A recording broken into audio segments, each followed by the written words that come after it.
Hello everyone and welcome to the Forge Within podcast, where we have real people telling real stories about how mental health has shaped their lives. And hopefully together we can start changing the stigma around mental health. So today, on today's episode, we're joined by Jacob Lowe. Jacob, his story includes chaotic upbringing, losing both parents to suicide, drifting into drugs and alcohol, and ultimately reaching a point through accountability and rebuilding identity. So I just want to introduce you to the show. How are you today, Jacob? Yeah, I'm good. And just want to say thank you for having me today, Sam, and holding this space for me. I'm looking forward to getting into this, man, and cover some topics that I believe will help people move forward, I guess. I see, exactly. And I think when we had our conversation, we had a chat a few weeks ago. We had this instant bond that I was just like, oh yeah, gotta get you on. Yeah, we were bantering back and forth. And I said, right, let's get you on. This is going to be a really good episode. And I know that you've got a really important story to tell as well. And this is what this podcast is used for. It's used to share our stories in order to allow people to grow. And week by week, we're growing and growing and growing. So without people like yourself coming on, then none of this would be possible. So thank you so much. No worries, brother. I'm looking forward to it, man. So what I want to start with is just painting a bit of a picture about what your childhood environment was like when you were younger. Yeah, okay, cool. So for me, and this is kind of like the area I want to talk about that not many people kind of talk about from my background and upbringing. So I was brought up on a council estate, two young parents, a little council estate called Lacey Green, around in the Wilmslow area in Cheshire, actually. So around Cheshire as well, which is pretty ironic. It's it's a pretty wealthy area, but there is quite a few little council estates off there. So it's worth noting that too. And just had two young parents. It's a beautiful mother. She's called Jacob Lowe, and she was beautiful, man. This ginger-haired, beautiful, kind, caring soul. Like anyone that knew her off the estate, she was like everyone's second mum, that kind of figure. And then my dad, he was like this fun-loving character, always having a laugh, like, always getting the boys riled up. He was a really, really cool, like a free-spirited kind of guy, But ultimately, our upbringing, they was loving, and they did. I just do want to say that, like, my parents really loved me, and they loved my brothers as well. I've got two older brothers, Jamie and Josh, and they did love us, in their own right, and they did share quite a lot of love, and we shared some tender moments of joy as well too. But just to paint the picture and the understanding of how these council estates, a lot of council estates, and less, lower poverty areas, and really paint the picture of how that was. So for us, we were subject to seeing a lot of, like, my parents were like I said, still in like the party mindset. So there's a lot of drugs and alcohol going on around.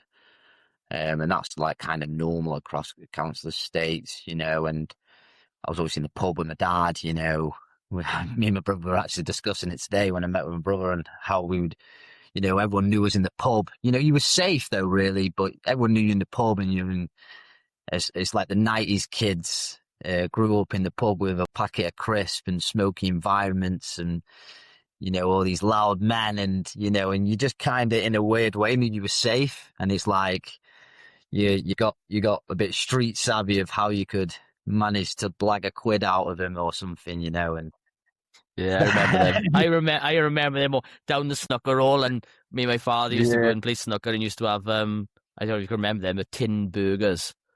Yeah. We used to have tin burgers in a roll. I was like, oh, now I look at my boy, and he's like, what, tin burgers? Yeah, tin burgers are the best. Yeah. They were the best ever. Yeah. The alien meatballs, I don't even remember them. They were special as well. I remember being brought up on stuff like that. So that ties in really well. And, that kind of upbringing. But ultimately what comes with drugs and alcohol is, this inability to control emotions. And what I kind of realized from a young age is like an end result of some of these parties and some of these loud nights is that anger and violence can be a key emotion in them areas. So, we witnessed all sorts being young, like quite a lot of violence and fights and stuff like that. And And that carried on back at home with mum and dad, and that was kind of normalized. And it is in on the estates, it's like not unheard of that, like, you go back home and mum and dad are having a row because dad wants to stay out a bit later. And so we kind of always grew up around that environment and just trying to navigate that from a very young age, and understanding that for us that was like normalized.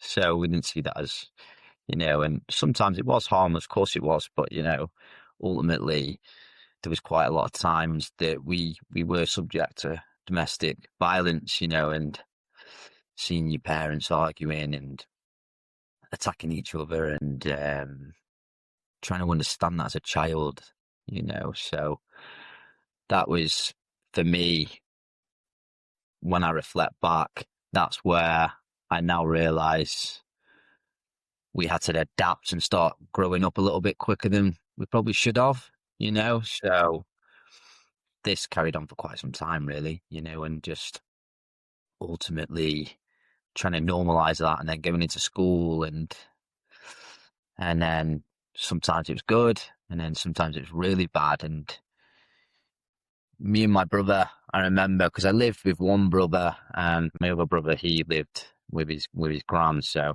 he used to come on weekends from my dad's side, Yeah. And just trying to navigate that. It's interesting I got a chance to speak to my brother to reflect about that, actually, and to bring this today, really, and just kind of paint a picture of how it was, and on the face of it all, they were fun-loving and happy, but they had what I now know quite some unresolved issues. It's this idea that it had been normalised for my father and carried down to him, and now he was carrying that on to us. And we're trying to normalise that as a child whilst navigating normal life of going to school. And then as you get a bit older, you start getting invited to other people's houses and noticing how their houses are and how Yeah, they're invited. just to bring that in then, because that's one of the things you've used, like normalise, a few times now. When did, because I didn't go through that amount of seeing that amount of graphic things when I was younger. We was bullied, my mother and father split up when I was younger. But at what point did you start looking at your home in life and then others, and then looking at what was normal, and then thinking, well, the situation I'm in isn't really normal? It was more as I got a little bit older. I think it's when you start, like I said, you start going to other people's houses and realising it's not chaos. Realising that it's pretty stable, and you just sit down and have a cup of tea at night rather than loads of bottles of wine. And then what I now know would have been followed by a load of drugs and people coming round and music going on and partying going on all night long when you're trying to get to sleep and go to school the next day. I remember times going downstairs, it was late, it must have been like 12, and you go down and you're like, Mum, Dad, can you turn the music down? And they're like, just go back upstairs, and you just have to kind of normalise that. That was like normal, and then until you go into another household that's probably a bit stabilised, where everything is how it should be, or how society deems it should be, I guess, and then realising, well, actually, my house isn't like that, and that's when you start asking questions, I guess, and start realising that actually this isn't normal. But you still just adapt this credibility to your family, I guess, so you kind of defend it then almost as well, don't you? So, and trying to navigate that at such a young age, when I reflect back now, is ultimately where I would say I stepped in survival mode. So that's something I really want to discuss today. And what I kind of realized as I got older is, from a young age, I went into survival mode, to navigate and survive in life. My family, especially like on my dad's side and stuff. And I love my family to death. I would never say a bad word about them. But, ultimately we have been raised, and they were run people, like my dad and my uncle Dave, they were rum lads. They set the standard of how we should be as men, and that carried through to me and my brothers. I've got a load of cousins, and that set the standard for us. It was like we're all into boxing, had to all be into boxing. It was like we had to be strong, we had to be confident, not let anyone take the mick out of you. And you're on the estate, so it's kind of like you have to adapt to that. you can't be walking around being a vulnerable kid because you're going to get picked on. And that happens. You try and I realised that I wasn't always like that. I didn't want to be like that. I remember when I was talking to my brother, like I didn't start going down that road till I was probably about 10, really. In primary school, like I was a quiet lad. I didn't go out much.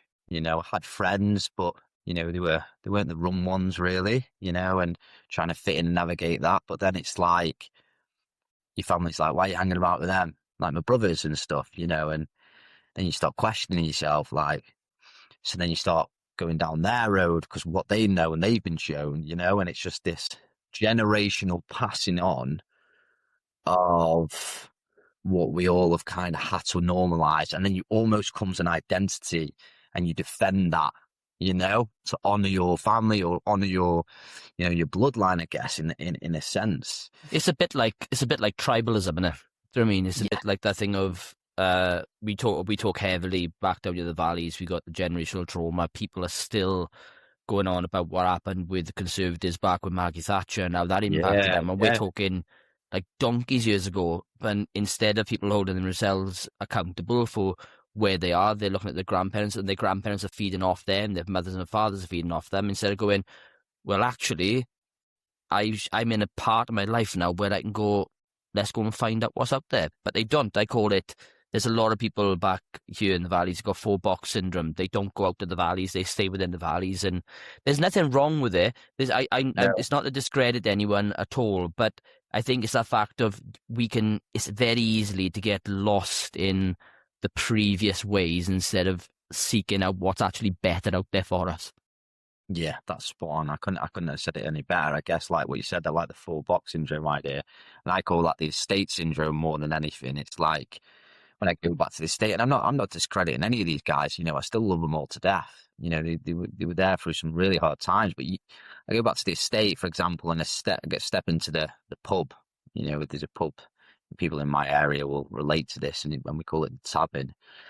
And you go in there, and I was speaking to a friend the other day, and I call it the pub of lost hopes and dreams. And it's just like people stay stuck, and they end up defining themselves based upon what their belief systems were instilled into them when they was raised, And like you said, they don't explore out of that area, and how we end up then like integrating in relationships from that area, and we stay in that area, and then it just carries on through the generations. So it's really good that you pointed that out. And just, so that for me was like the upbringing really.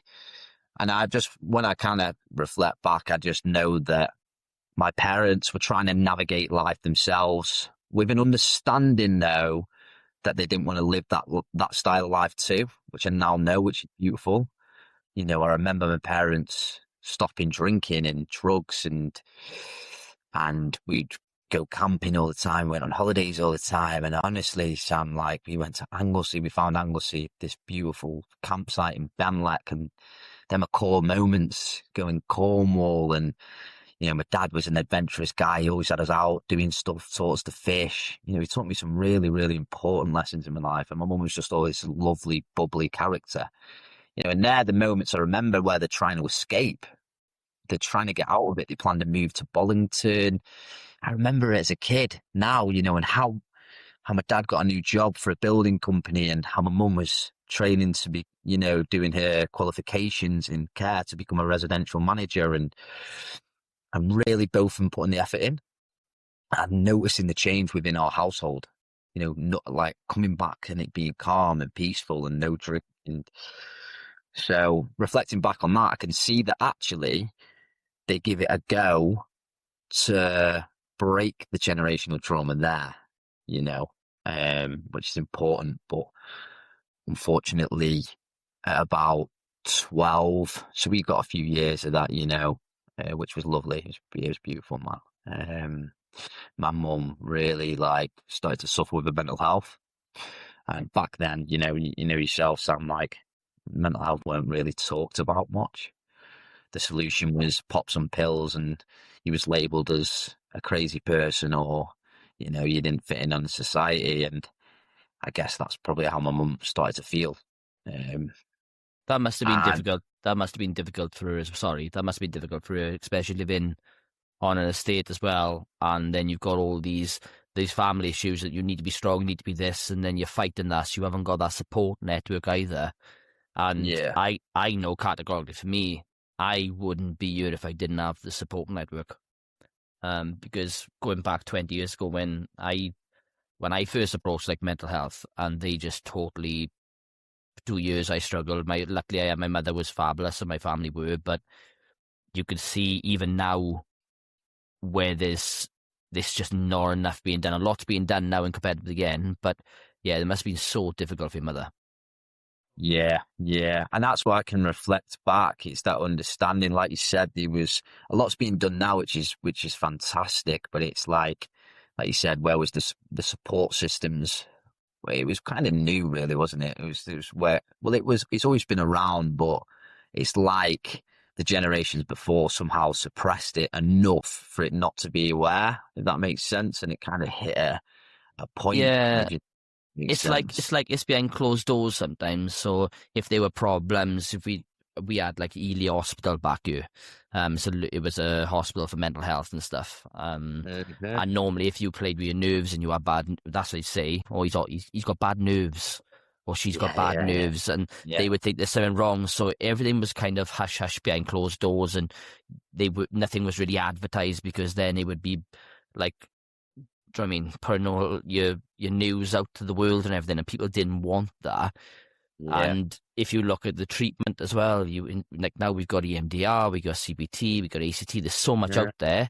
Whereas back Yeah. then you had like electrotherapy, and or you'd be put into one of these mental health hospitals, and then you become institutionalized. So Yeah. it's Yeah. yeah, it's not a lot. It's moved a lot in regards of where it was. But I had an issue last week where someone within the family, they were really struggling. So I, as an advocate, come online, was on the phone to them, and I was waiting 20 minutes to speak to someone, and then I got cut off. So there's me in the background Yeah. going. So luckily I'm there. I'm keeping everything safe. And then after that, then I wait another 15 minutes. Then someone come on the line. So that's 25 minutes now, being let down, so getting into it. And the person said that in all the Gwent area at evenings where people overthink the most, there was only 2 staff on. So how can 2 staff oversee all that area? So even though things are getting done, and yes, we understand there's a massive push for it and we need to understand more, it's still, do you know what I mean? There's still a lot of loopholes. Yeah, and I think it's almost as well what I'm learning, and whilst I've delved into this myself, it's people's understanding of what it is and how we respond. Ultimately, especially the government and stuff, they're obligated to tick certain boxes, and what I've learned is that's what's happening. Is boxes are being ticked, but are they the right boxes? Because ultimately the solutions they're trying to provide isn't actually working, is it? So I guess that's why me and you, Sam, and people like you, and trying to do the work and awareness for a different perspective, that in the hopes to give a bit of light on this. So yeah, ultimately it was back then. I guess it was like, we used to have a joke, didn't we? If we thought someone was off their head a little bit, we'd call it the White Jacket Brigade. That was our joke. It was like, bloody hell, they should be in the White Jacket Brigade, And I think my mum was probably feeling that, so that's where my mum was up to.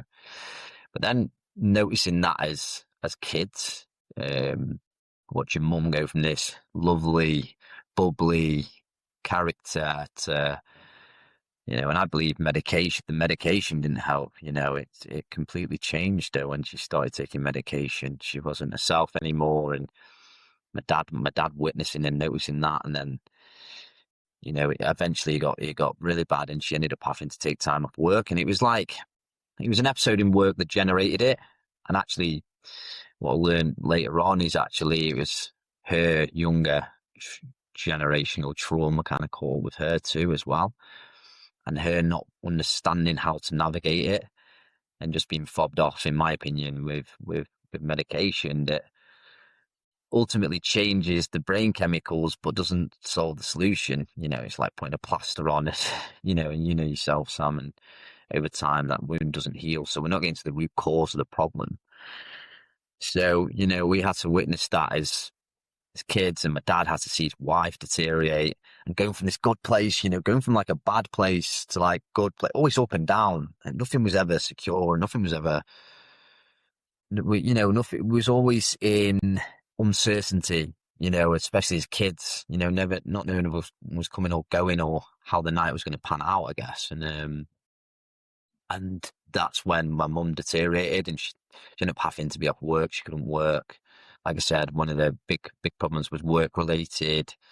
She got blamed for something that wasn't her fault, but she worked in care. She was such a caring person, and she never quite got over that. Like some woman, God rest her soul, died on her shift, and it wasn't ultimately her fault, but workplace bullies took it on and put the blame on her, and she was never like that. She was a good, caring soul. So to see her struggle like that at such a young age has a massive impact on the whole family as a unit, because if one person's down in the family unit, you all tend to kind of suffer, you'll know yourself. So that was hard. That was, it's one thing seeing all the things we seen when we was younger and moving past them, I guess, as a family, and witnessing stuff we probably shouldn't have witnessed, to then get a glimpse of what family should be like, to then it going even worse than it probably was before. Yeah.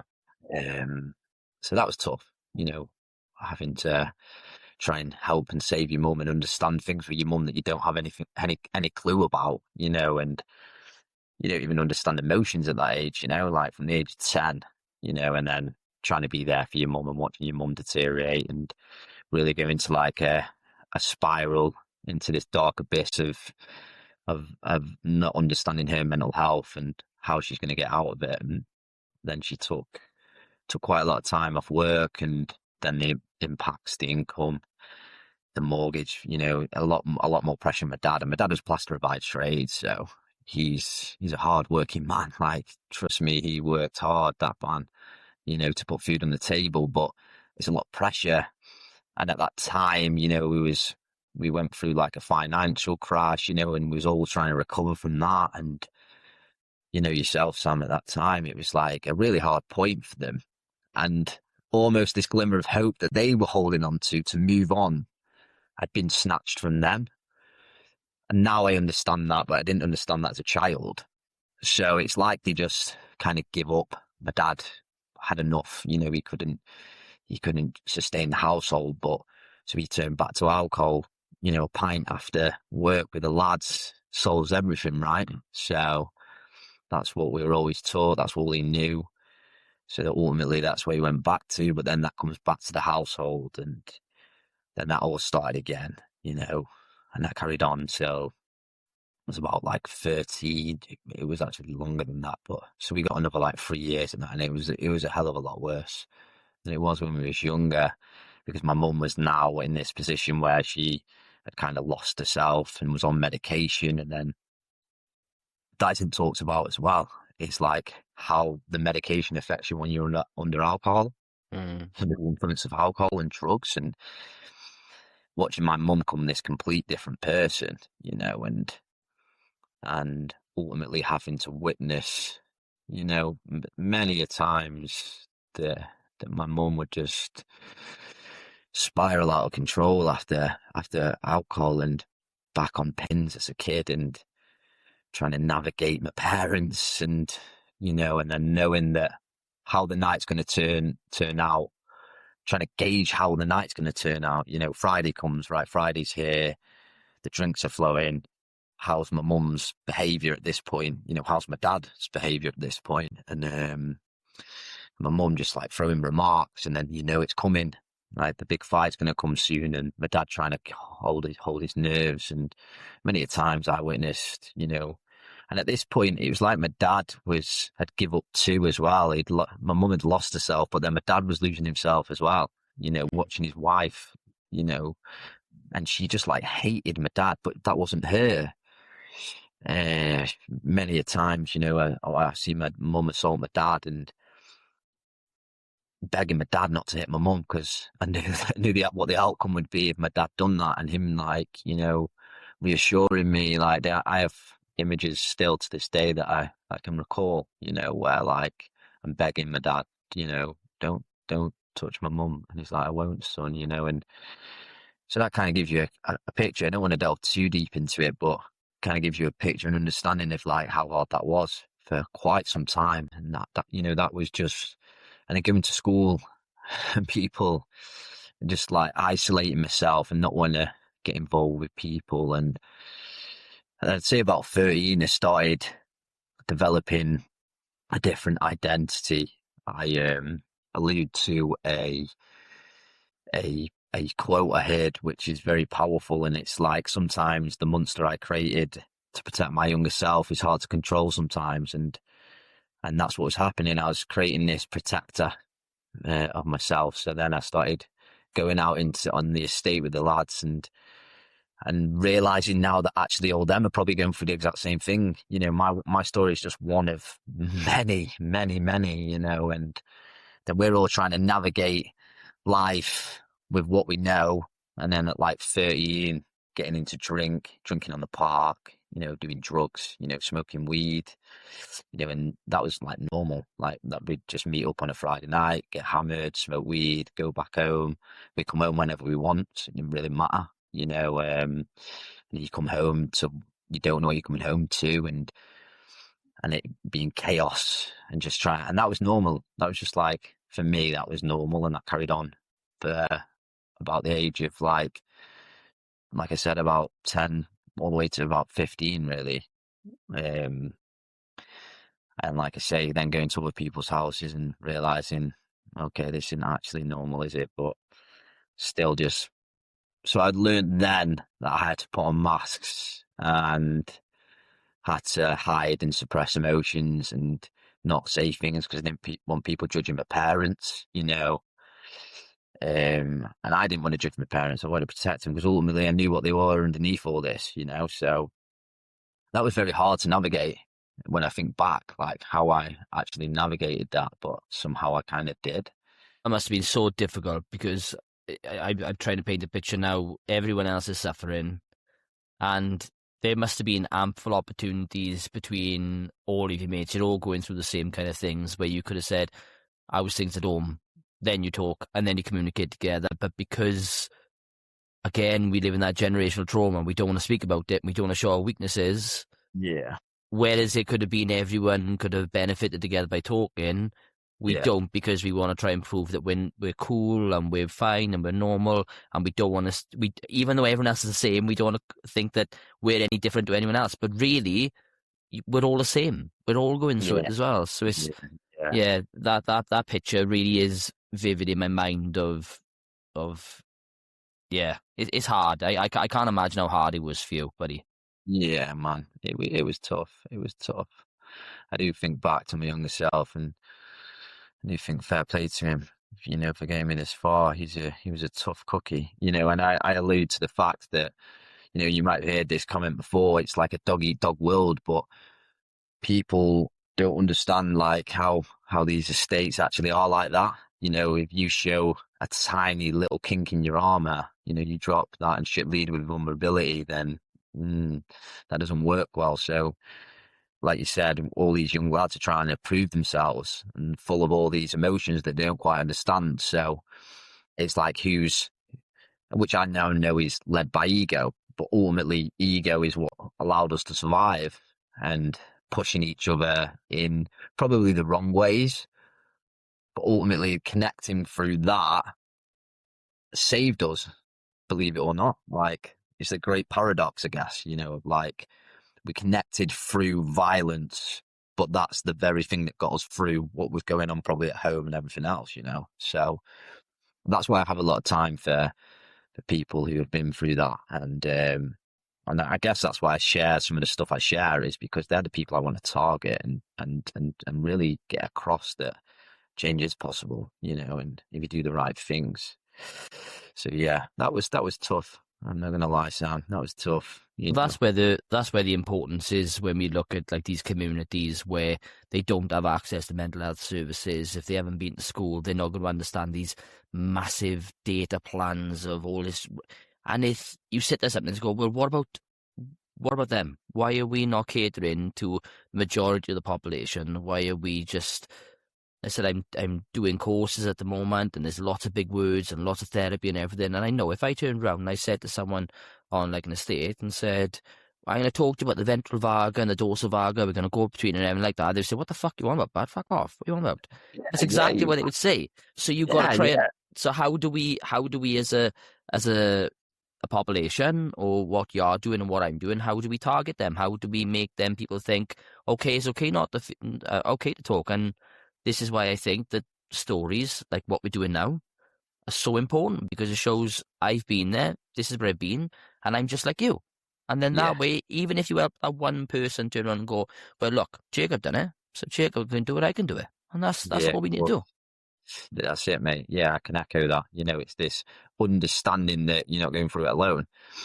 You know, that's massive when you finally hear and understand that actually you're not going through it alone. You know, because there's people out there, everyone thinks they're alone and don't get you and don't understand you. How can I speak about something like this to the average Joe? You know, my brother was talking about it today. Like, we automatically put that barrier of judgment up that if I start expressing this to this person, they're not going to get it and understand me until we actually get speaking to these people. And a lot of people we have so much similarities that a lot of people have been through the same thing. And like you say, it's like, how do we, and I don't want to say this to try and dumb people down at all, and I don't mean that, but how do we like normalize this psychology jargon, you know? And it's putting it in a different perspective that then leads people to delve deeper into it. So for me, that's what it was, you know, like I remember when luckily I did get some therapy, and we was discussing the amygdala and how mine was on high alert, you know, and when she was first talking to me, I was like, what's she on about? I don't quite understand what she's on about, you know, and it's only now I've done my own research and really studied it that I kind of understand how the human brain works. But you're not taught that in school, you know. When I'm walking around as the 13, 14-year-old, being an absolute nightmare and the class clown, because that's the only attention I'm probably getting.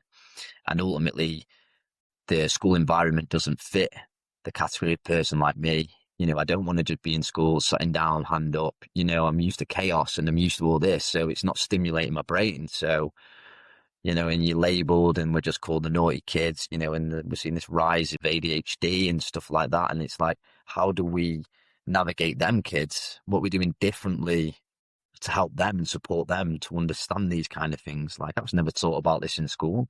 You taught how to add up and do algebra, and that's fantastic. And we've got a great learning system in the UK, and we're lucky to have that. But times have changed, and how we're not adapting to that, you know, and how we're not trying to support these people and navigate through feelings. Because ultimately, that's what matters when we go into the world. It's nothing to do with if you can add up or not. It's how are you navigating your feelings and emotions and how you process. I think one of the biggest things they can do in an educational systems is allow them to understand their mind and how I know with their emotions. Like, I work in a SEN school, and a lot of stuff we do is off the film Inside Out. So we talk about how your feelings, and we constantly, and again, this is a SEN school, right? So, and I say I was an ALN back in a SEN school up there with you in England, and it's the kids are just taught, how are you feeling? Tell me how you're feeling. We carry your cars around all the time, and that should be done really all the way around. Because if there are children out there that haven't had that, they haven't had the open communication with their children about how to feel, how to talk, open up with emotions, then how do you expect them to learn? And it just doesn't work. And I'm a massive advocate in regards of talking about mental health. My children know about all my mental health, and I look at my 10-year-old now. He's on the precipice now of being diagnosed with Tourette's syndrome. He's found it very, very, very difficult, like incredibly difficult. But his emotional understanding, even though sometimes he's a 10-year-old and he's hard work, his emotional understanding and well-being, how he looks after and cares for other people, all comes from having them open conversations about understanding our emotions. Of course it does. And that's why, like, even with school, I always go there and they show the report. They go through the report and they go through, oh, he's done this, and this. He isn't doing quite well in maths. Your dog's doing quite there. And I go, the most important question for me, what's he like? What's his attitude like? And he goes, he's a happy person. He's friends with everyone.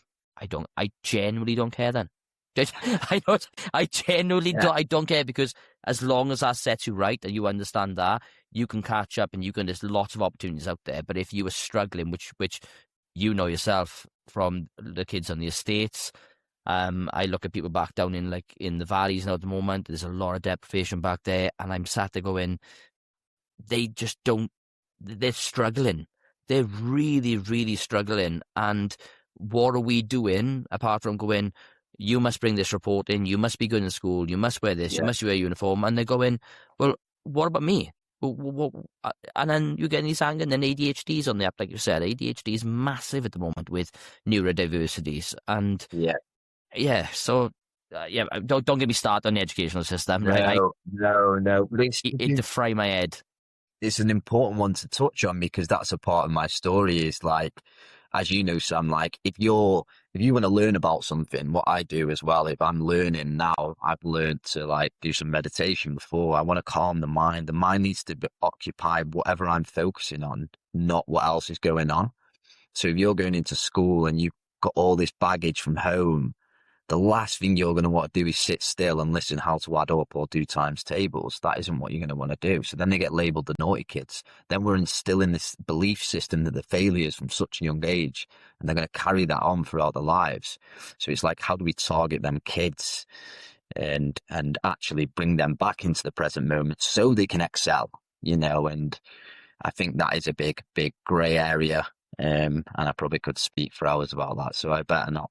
No, you could talk as much long as you want. It's really, really interesting when you look at that, though, because a question to bring back to then, if you're looking at yourself on the estate and everything, do you feel then that when you're in education, that instead of people turning around and going, oh, how are you, Jake? How are you, buddy? How are you doing and everything? They just then, oh, he's from the estate. We don't have to worry about it, and we just let it pass. So were there any role models that you had within school that were actively there to support you and help you, or was it all just negative? Not all negative, majority of them, I must say. And again, like my brothers, they were the rum lads. They were like the cock of the schools, the proper naughty ones, So I had that attached to me already. Oh, Jamie's brother, are we? So your judgment's placed upon you already.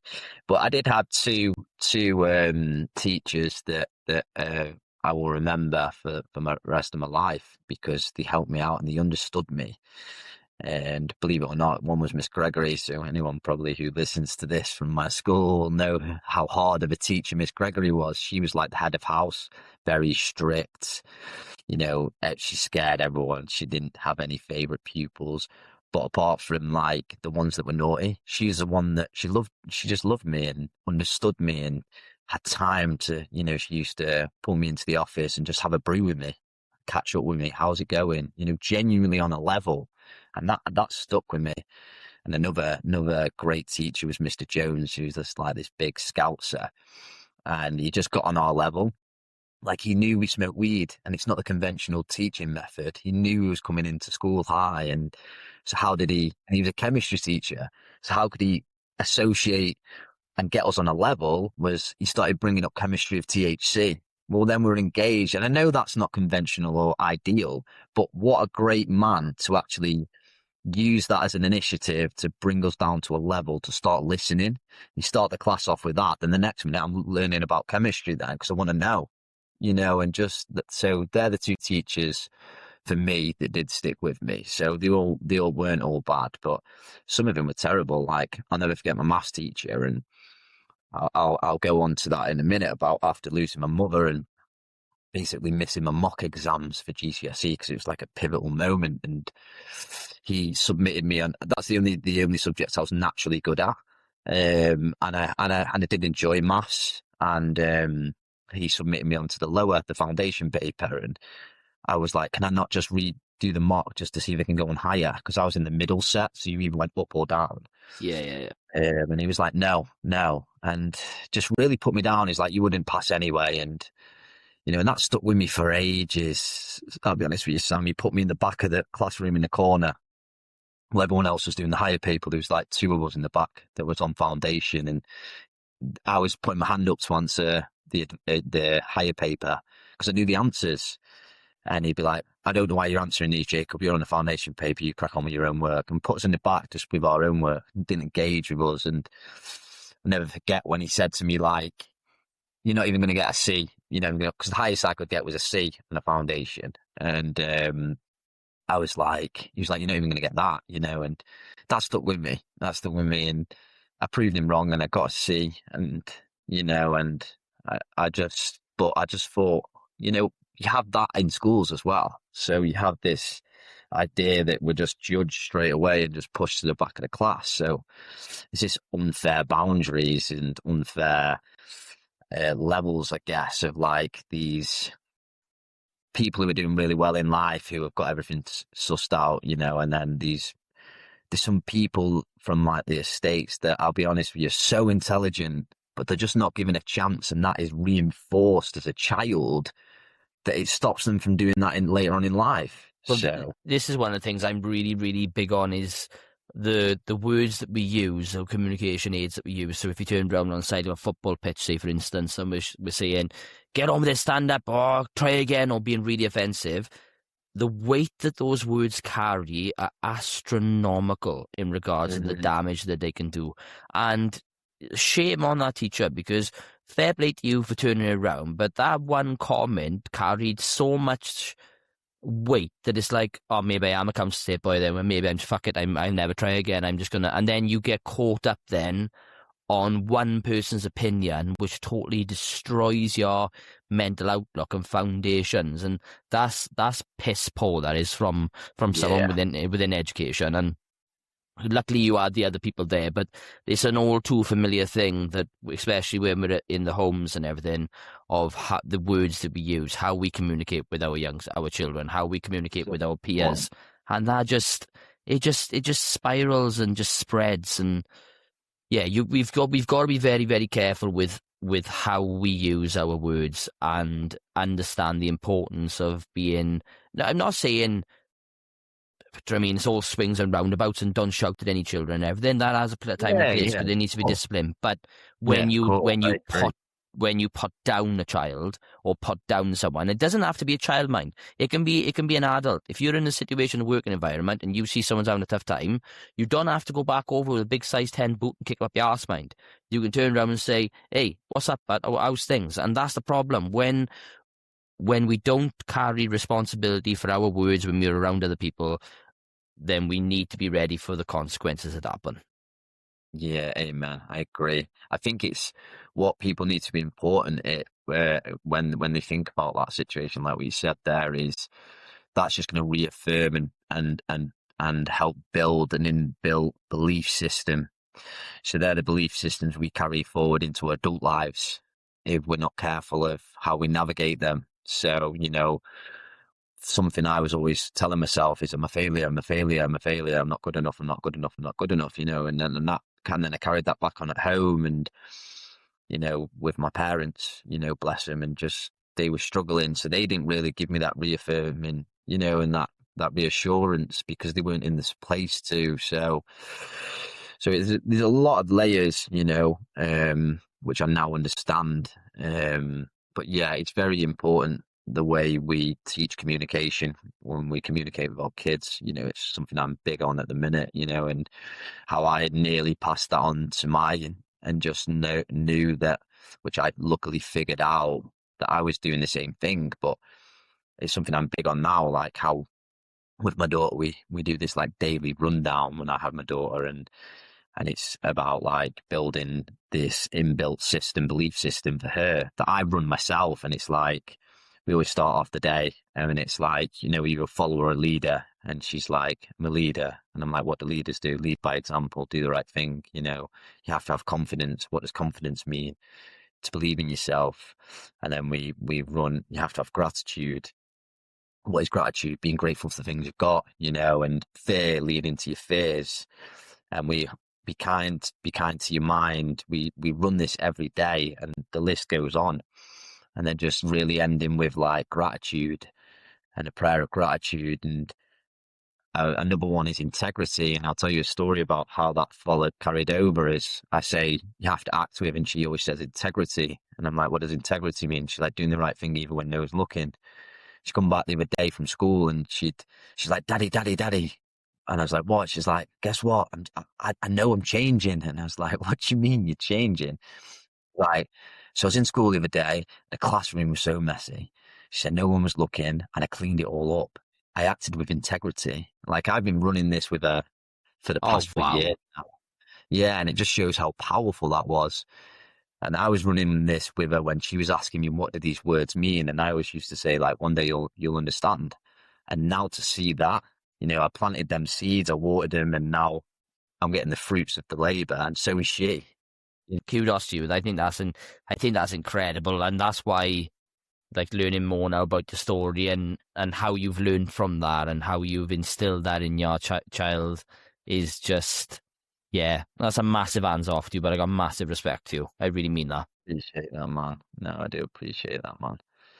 It's learning, isn't it? It's how can we learn from these mistakes, and how can and how can we put them right? And ultimately we're all going to make mistakes, but how do we learn from them? I think that's key. That's the message I want to share. Is you don't have to keep making the same mistakes. You don't have to stay stuck. It's take these mistakes and learn from them. What's the lesson in it all? I guess. Yeah.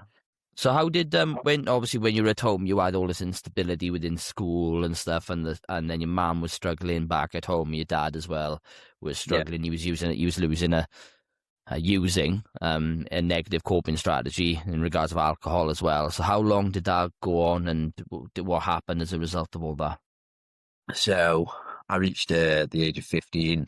By this point, I was using drugs and alcohol myself as well, and just partying. One of the lads off the estate, slowly losing my mum, and just normalising this version of my mum. I think I had to grieve my mum before she even passed away. It was like, this version of my mum's now gone, and this is the version I've got, and trying to navigate that. And I reached 15.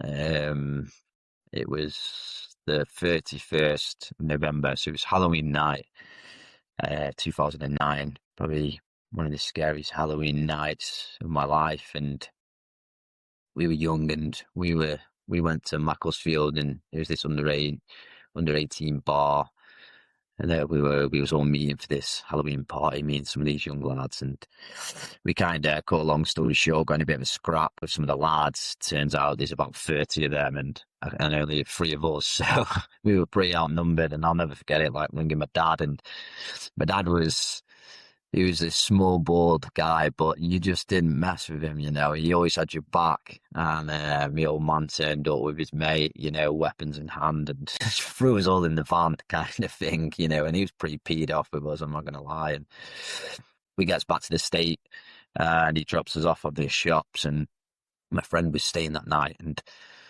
my dad, he'd had a drink actually that night, and that's why he was fuming. He's like, I've had a fucking drink if I'd have got poured, and I was like, I'm sorry, Dad, kind of thing. And we gets home, and my dad had gone to bed at this point, and the house was quiet. So me and my friend got home, and we got onto the house computer, which was a proper computer back in the day with your big tower block and your monitor, and it was kind of like going on Facebook and following up some messages with these guys, like you do, thinking you're dead hard. And I just heard some commotion, my friend, and it was coming from outside, and my friend at the time, he popped up the blind, and he was like, I seen the panic in his face, and he was like, Jacob, it's your mum, it's your mum, it's your mum. And I was like, what? He's like, some guy's pushing her about, and I was like, what? And I opened up the blind, and there was this guy, and he was pushing her about in the middle of the streets. And me being young, I had an obligation to stick up for my mum. So I grabbed the Hoover pipe, and I ran outside and, approached this guy, and a lot of the neighbours were kind of like, put the Hoover pipe down, and it's quite a big commotion, and he was pushing my mum around, and I ended up hitting the guy.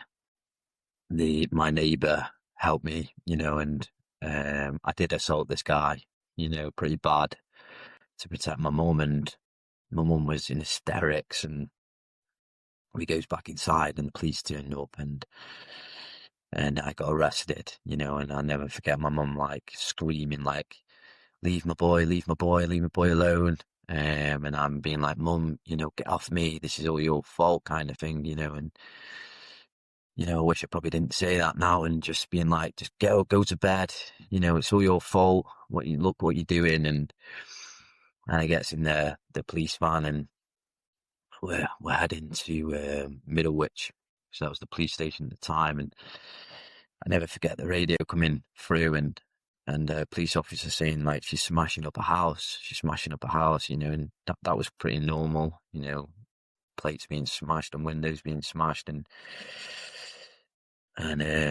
yeah, my heart sunk. So previously, when I was about 13, my mum tried to overdose on her medication. I was young and just watching my mum try and do that. I'll never forget it. I was about 13, and I was like, what are you doing, Mum? And I hid the medication. So I had this thing where when she would drink, I would hide the medication because it reminded me. And at that moment in the van, when I heard that, I thought, I haven't hid a medication.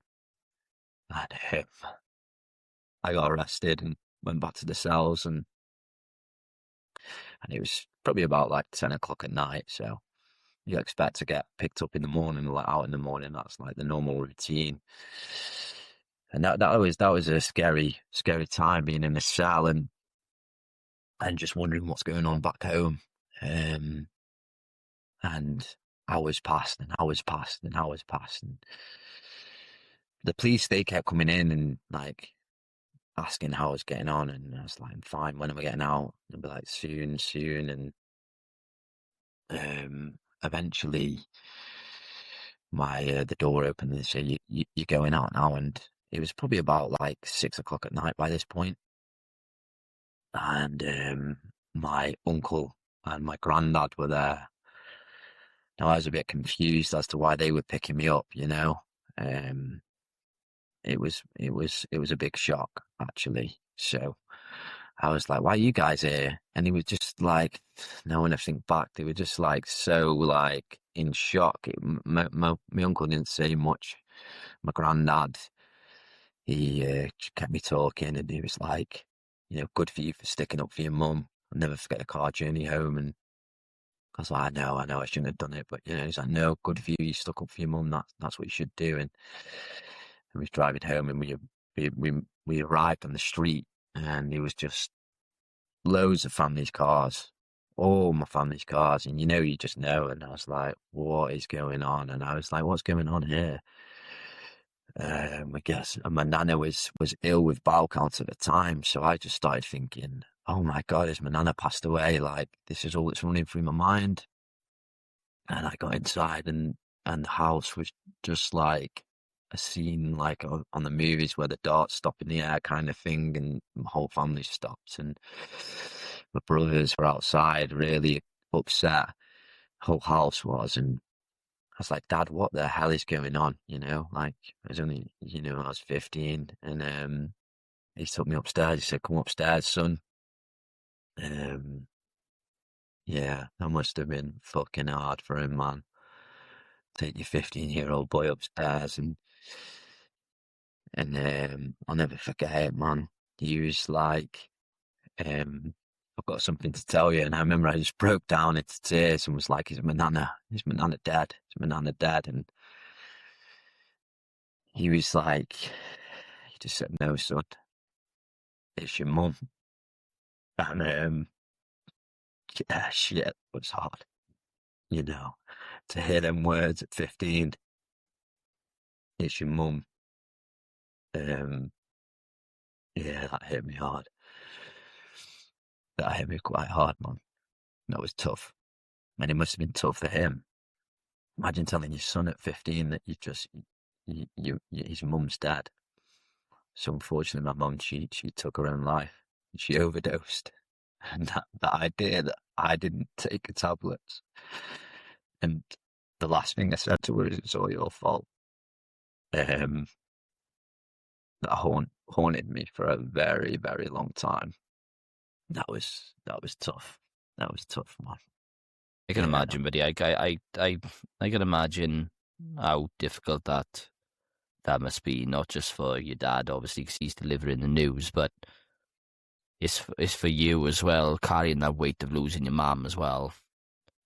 My mother's a big role part in my life, and I can't imagine losing her. So the impact that had, and I know now. You obviously know yourself now, but you can't hold any guilt towards yourself for that in regards. There was a lot of trauma that happened previously before that, and unfortunately, it's horrific. It's horrific, and it's the impact it has then on the family then after, like yourself as well, then, isn't it?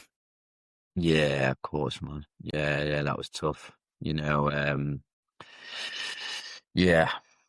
when I reflect back, and now I can look back without guilt, but at the time being 15, that isn't something you're thinking about, How I tried to explain it to someone, they were like, "How was that?"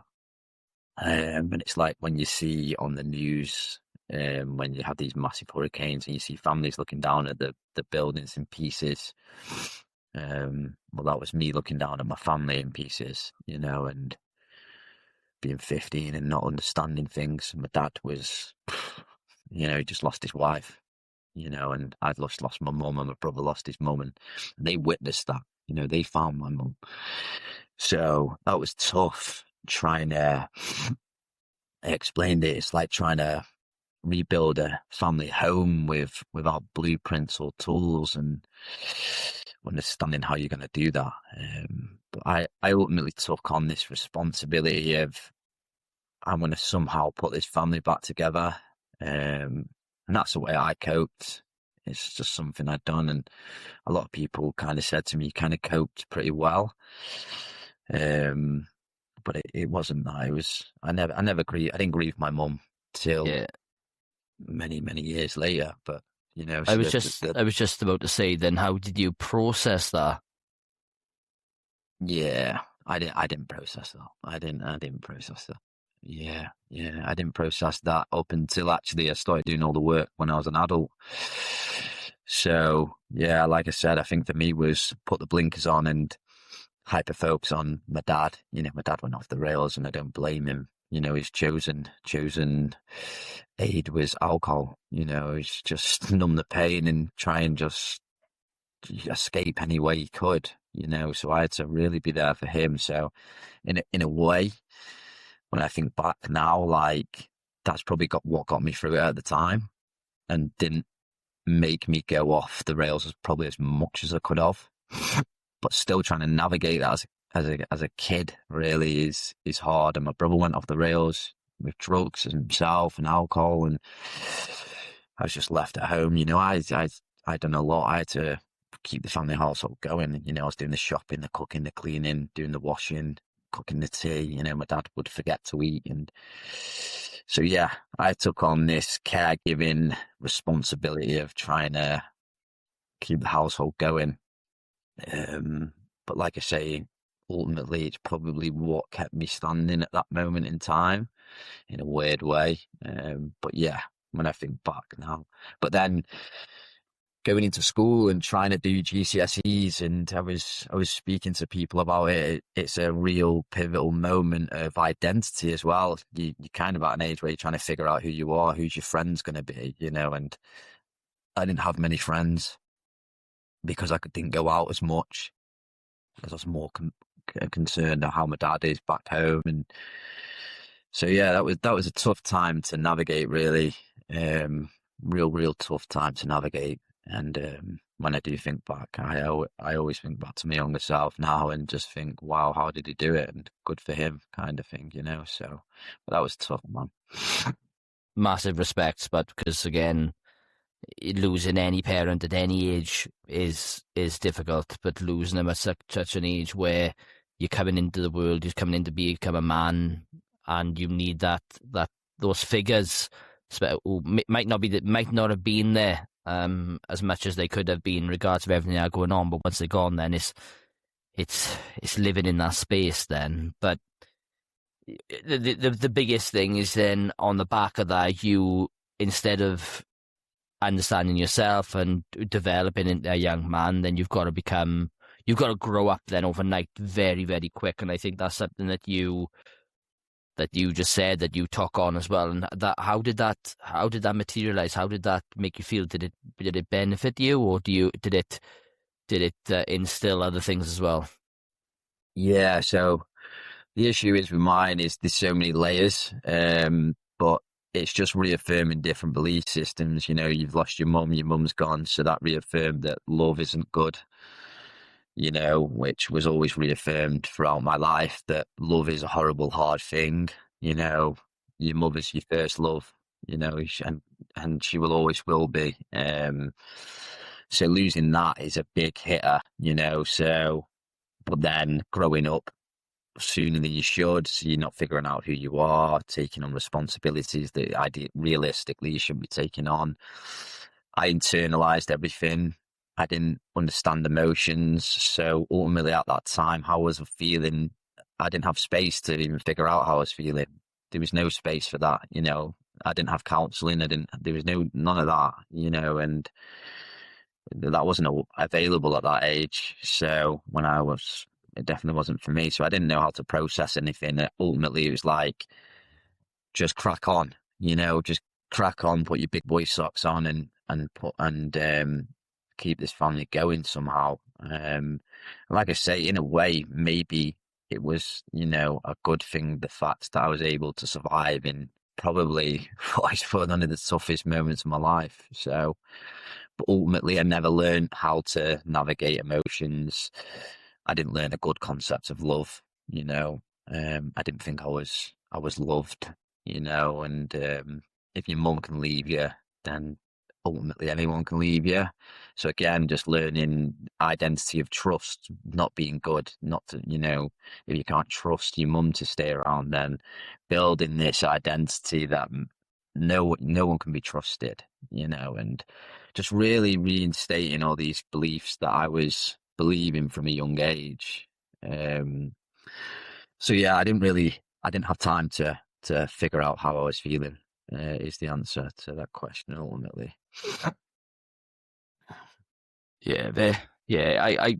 going off the back of that, then your dad then obviously told you the news, and then you've had to develop into this grown up overnight as well. Then what were the next steps then in regards of, I know you said you didn't process what happened to your mother, but then how did your dad take it, and what were the years then after that like then for you as a family unit? Yeah, well, the complete family unit was gone. You know, it was never the same again. But that carried on for years. My dad just used alcohol, again, normalising. Like my dad coming home, finding him paralytic, passed out, you know, taking him to bed, cooking for him. And that carried on for several years, you know, and then along them years, it's just one thing after another. We lost family members, like my nana. We lost my nana to cancer. Then my auntie got a brain tumour. You know, she was very young. My lovely auntie, who kind of like held us all together. This is my dad's sister as well. So my dad's just going down and down and down into this abyss. And we lost her too. And yeah, so my dad was lost. He was a lost soul. And yeah, sorry, man. Just need a little minute. No, you take. I think this is why these stories are so important, because they're raw, and they deserve time to hold the space as well. Because if we rush through it, then it feels scripted, and we're in the moment now. We are all we know is in this moment. But when we reflect back, it can be really challenging, and I deal with that a lot as well. Reflecting back, and people say, "Do you still get emotional?" And I said, "Yeah, I do," because that's what lived experience is. You are living it and breathing it, and you're trying to portray yourself and put yourself out there to tell your story, but it's still incredibly difficult. It doesn't matter how many times you tell it, It's still Yeah, incredible. It's always, and I said to you before, didn't I? I've said in a previous podcast. It's like for me, every time I talk about it, it's like standing in a room bollock naked with 1,000 people looking at you and hoping nobody laughs. But yeah, it's that horrible feeling of I just need time just to sit with it and understand it, and I've done it. Now let's move on. And but no, these spaces are this is what it's for. It's using these spaces and these times to process that. And but no, you're safe for me, but you're safe. yeah. I appreciate that, buddy. Yeah, I know I am, man. It is, yeah. It's crazy because sometimes I can speak about this like and not get too emotional, and probably sometimes when I do tell people, they must kind of look at me and think I'm not emotional, but I am. I've just learned and done a hell of a lot of work. But yeah, it does get you emotional. It just takes you back to the moments and thinking about my dad and how he must have been feeling too, and trying to understand his emotions at the time. So yeah, that carried on for quite some time. Um, we ended up losing the family house. My dad got in a load of debt. He couldn't keep the bills up, and he really struggled and he had to sell the house. So that was another big thing. He got in a new relationship with a woman, and we knew this woman and got a lot of time for this woman. I'd never badmouth her, but they wasn't supposed to be together. It just was one of them. I think my dad was clinging to anything he could to escape. We moved in there. That was chaotic. My dad was still an alcoholic and just trying to navigate that, not feeling I didn't feel safe anywhere. I didn't feel like I had any safe space and anywhere to really sit down and rest. And just this carried on for like years and years and getting tired at a very young age. And then my dad reached a point where he got really bad. I won't go into too much detail, but like when he would drink, he'd do mad stuff that wasn't him, get very aggressive, and drink in the car. Like me and my brother spoke about it, like how he'd pull up to this park in Bramall where we was, and just he went to this same spot and he'd pull up, and me and my brother we'd just go for a walk and end up smoking weed because it was just normal, like, and he'd just sit in the car and drink cans, and we'd just kind of like go and just escape for a minute, have a bit of weed and just like come back, and then it would all start over again. But one time he got really bad and he really struggled, and he locked himself in the car and got really upset, and he like pulled a Stanley knife out and put it to his throat and was like, I just want to end it, and me and my brother banging on the window and being like, what you doing? And stop, and those little moments like that, there's so many layers to it. And just like reaching out to family, like, please just come and help him. We can't do this anymore. So at that point, my dad realized that he couldn't look after us, which must have been tough for him again.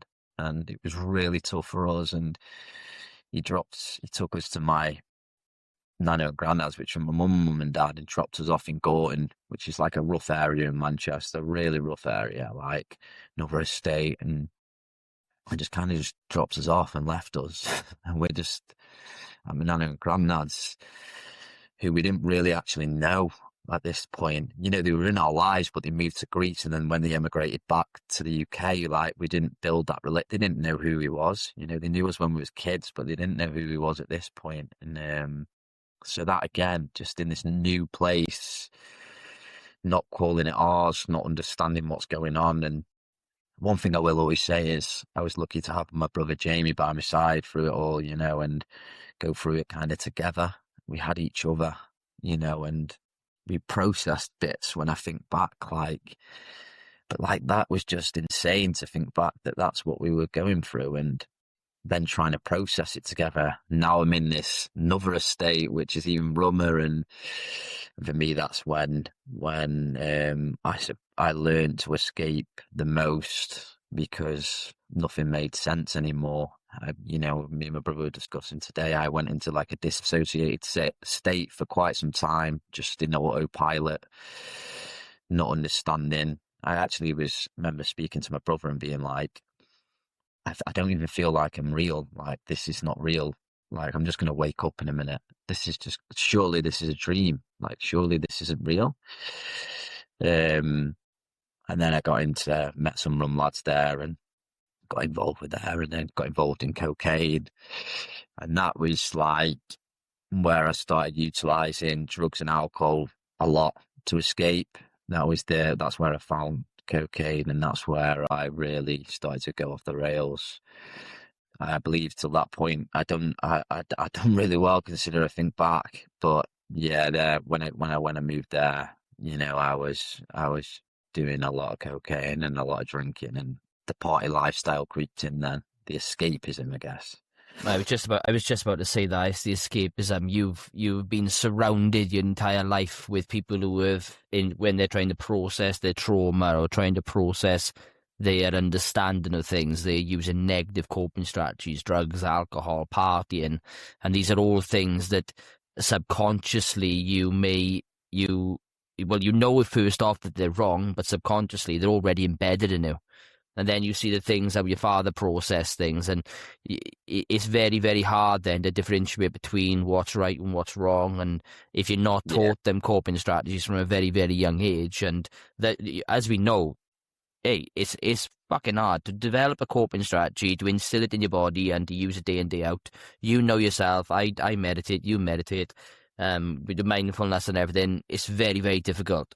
When you're looking for the negative coping strategy, alcohol, drugs and everything, instant fix. It's there for you. It's an instant coping strategy. And the problem is that's where you get caught in that violent trap then, I suppose. Yeah, it's a vicious circle. And I learned that, and like, that's what I was reflecting back on. It's like lessons are caught, not taught. So what did I learn and establish when I was younger is when things get tough, we have a drink and we do drugs, right? And that's how we get through it. And like you say, when you first do it, it's that instant gratification and escape from reality that becomes very addictive. I speak about drugs and alcohol a lot. It's an area I do cover, and it's ultimately that drugs and alcohol is the solution to the problem. A lot of people think that drugs and alcohol is the problem, but ultimately what I figured out is that actually remove the problem. But the issue is with drugs and alcohol is it creates more problems. So we get in this vicious circle. I call it the guilt and shame cycle, where you use drugs and alcohol to get over your problems, but then create more problems. So then you use drugs and alcohol to get over them problems because you feel guilty and shame, and you're in this vicious cycle. So that's what I ended up being trapped in for quite some time, really, just navigating life like that, I guess. With the drugs and alcohol, do you find that you were using it to avoid feeling certain feelings, or running away from the current situation you were in? Well, just looking a bit deeper to understand that, because there'll be a lot of people who will listen to this podcast who will think I'm in that situation now, and I think it's really important to understand, as you know much more than me, that what I would imagine is that it's understanding the feelings of why we do those things and what are we avoiding, how are we using it. And once we can understand it, then at least we can process it and supplement it with better coping strategies. But at the time, what did you find that you were running from, or that you were avoiding feeling? Everything. Yeah, everything. If I could tell anyone that, a lot of people that do it, but ultimately the hardest thing with it is because it's so normalized in society, we fall into this trap. And also what I might add as well is it also gives you a sense of community and identity. So where can I go with people as a community? So how can I connect with people? A lot of people do drugs and alcohol, so you're connecting through that. Then ultimately you start talking about your problems under the influence, but you're not really feeling them because you've numbed it all down. So me, I was running away from everything. For me, that was like, when you're on drugs and alcohol, especially like cocaine, anyone knows this, you don't care much about anything or anyone. So it's a great way to not feel at all, in a sense. So you can escape everything. But like I said, the ugly outcome is eventually you wake up in the morning on a come down and all your emotions are high. The only way to escape that is to do the same thing again. So then you're forever chasing escapism. So I was running away and escaping my problems by doing drugs and alcohol. So ultimately what I'm saying is the solution to my problems was that. And it's a cheap, easy, accessible solution that is instilled into you from a very young age and is normalized in society and accessible. I was speaking to someone the other day, like the people I know in my life, I know less people that don't do drugs than I do more people that do.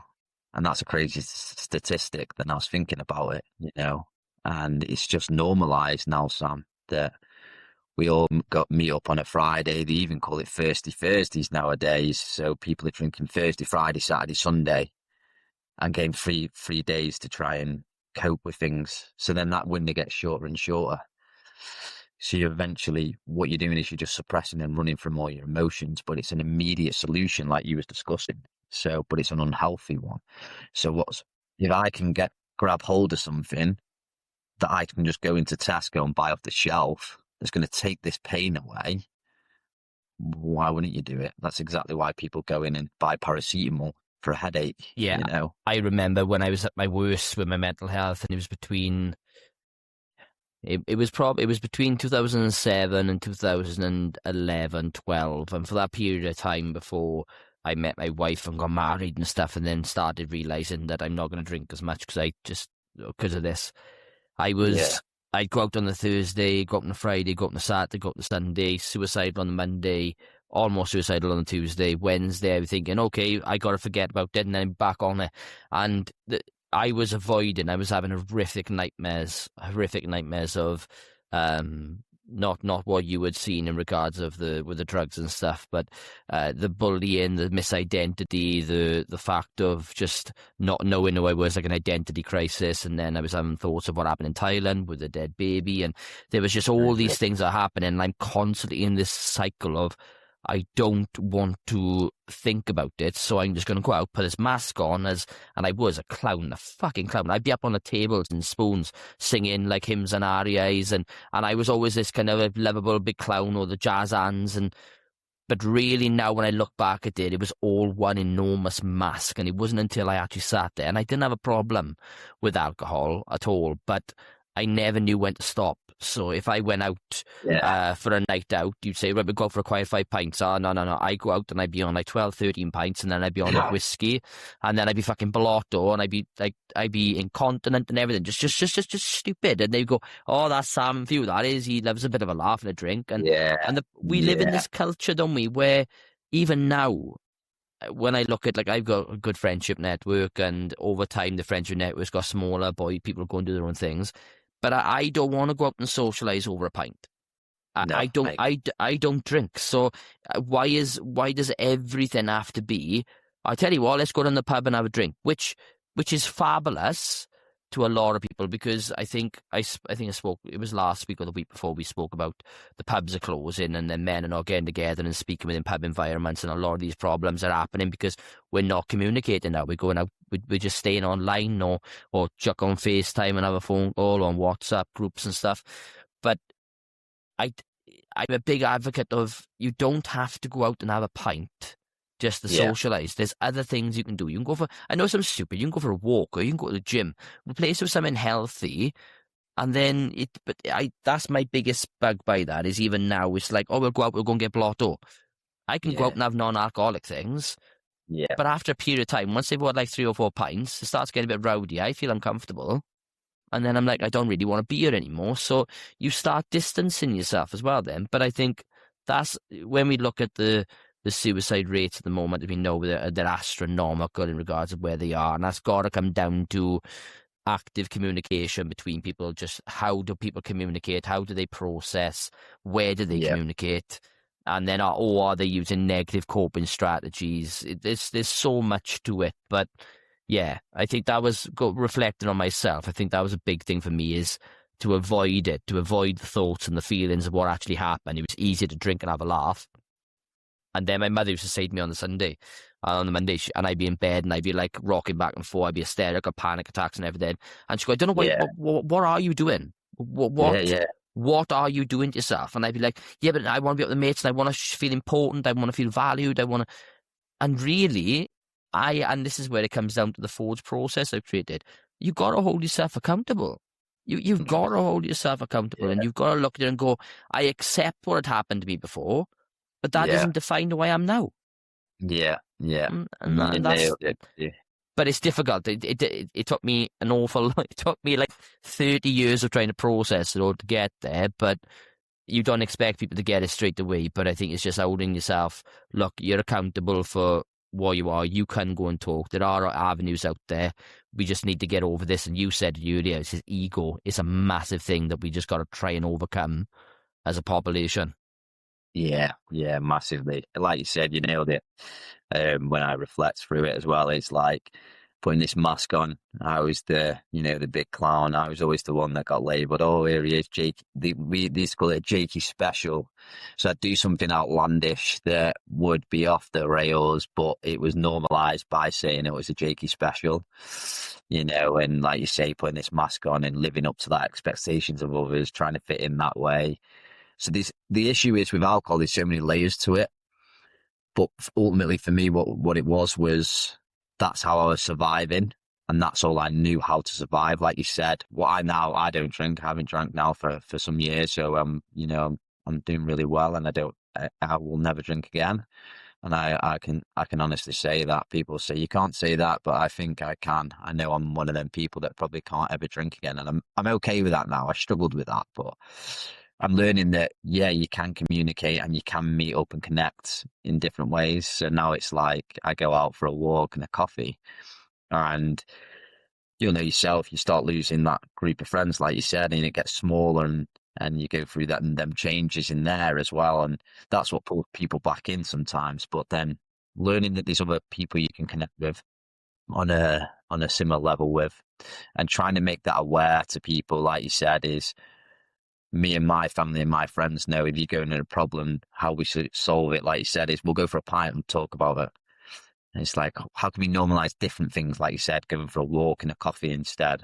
Start finding different safe spaces, and that's where I think a lot more work needs to be done. And it's great to see now with sober communities, like there actually are sober communities out there that are really pushing this, and it's interesting what you said too, Sam, about how now I go out, say, family events. I went to one the other week, and they're all doing the same thing, and that's okay. And I'm okay with that. I'm not here to judge, I'm definitely not here to judge. I totally understand more than most people, I guess, why people do it.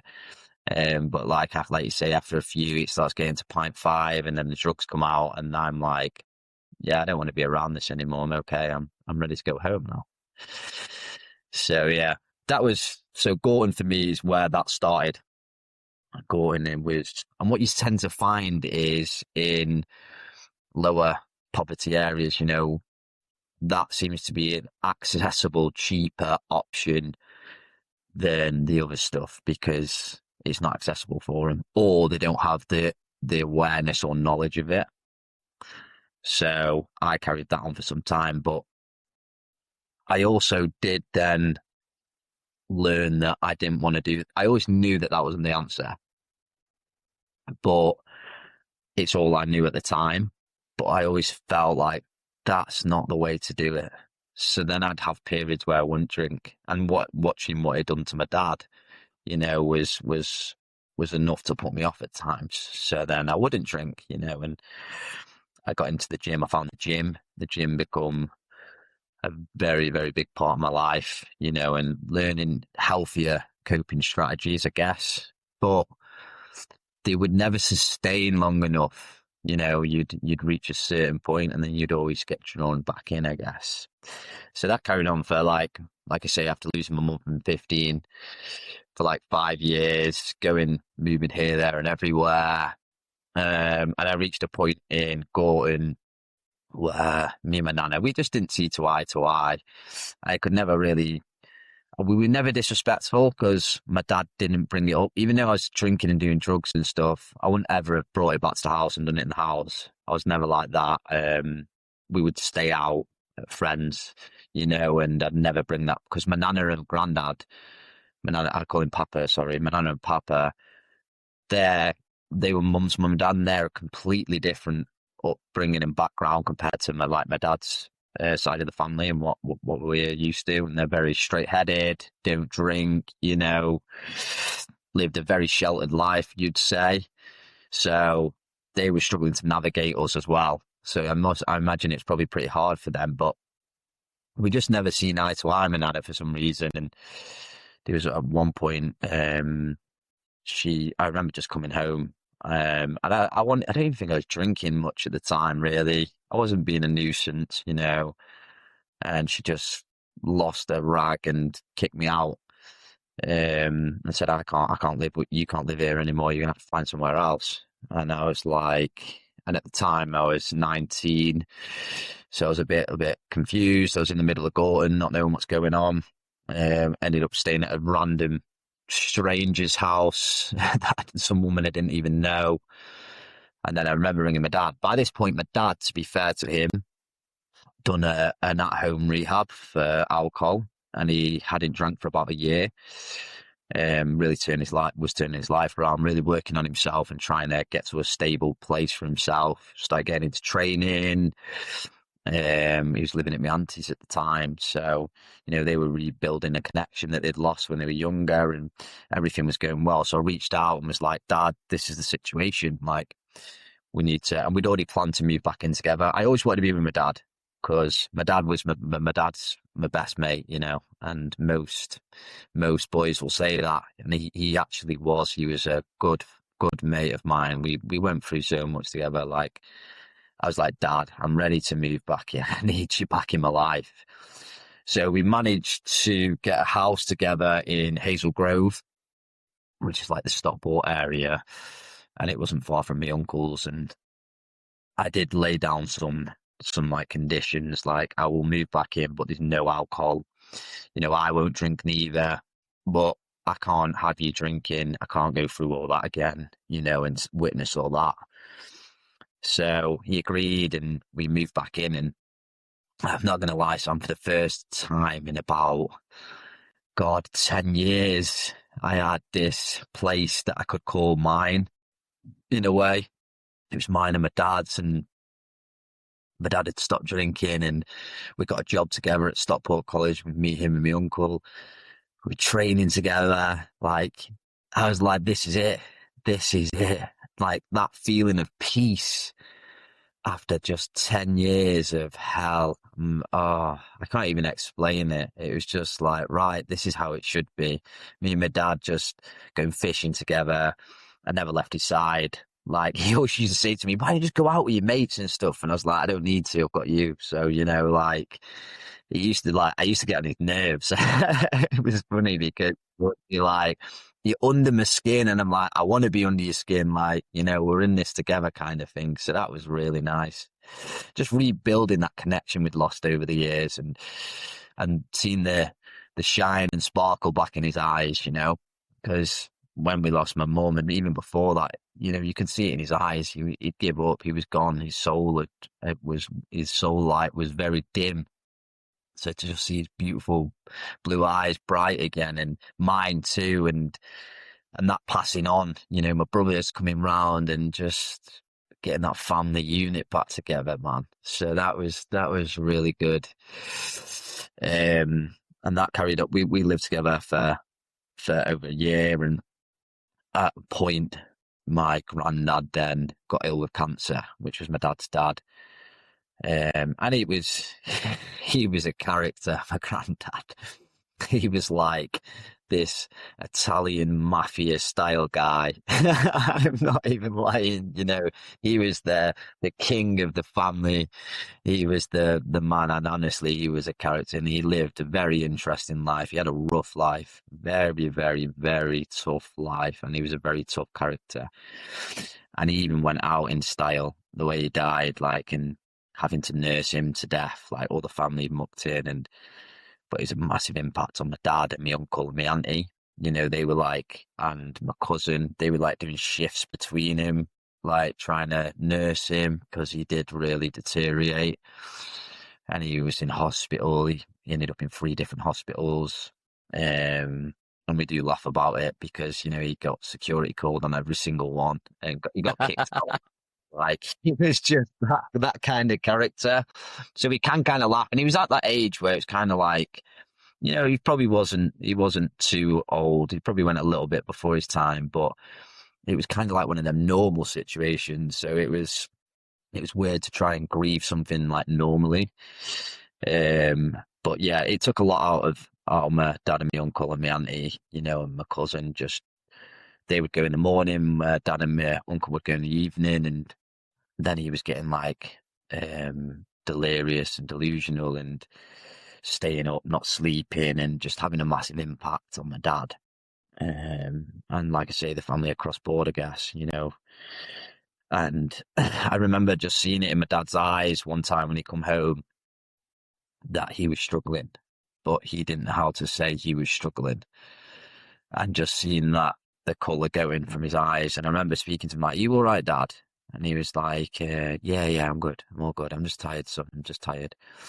And that was like a week before my granddad passed. And then my granddad did pass away, unfortunately. You know, and it was a tough time. You know, any time losing anyone in your family is tough to grieve and to understand that and process it. And anyway, we went to the funeral, and there was an agreement before. My dad was like, "I'm probably going to have a few drinks at the funeral."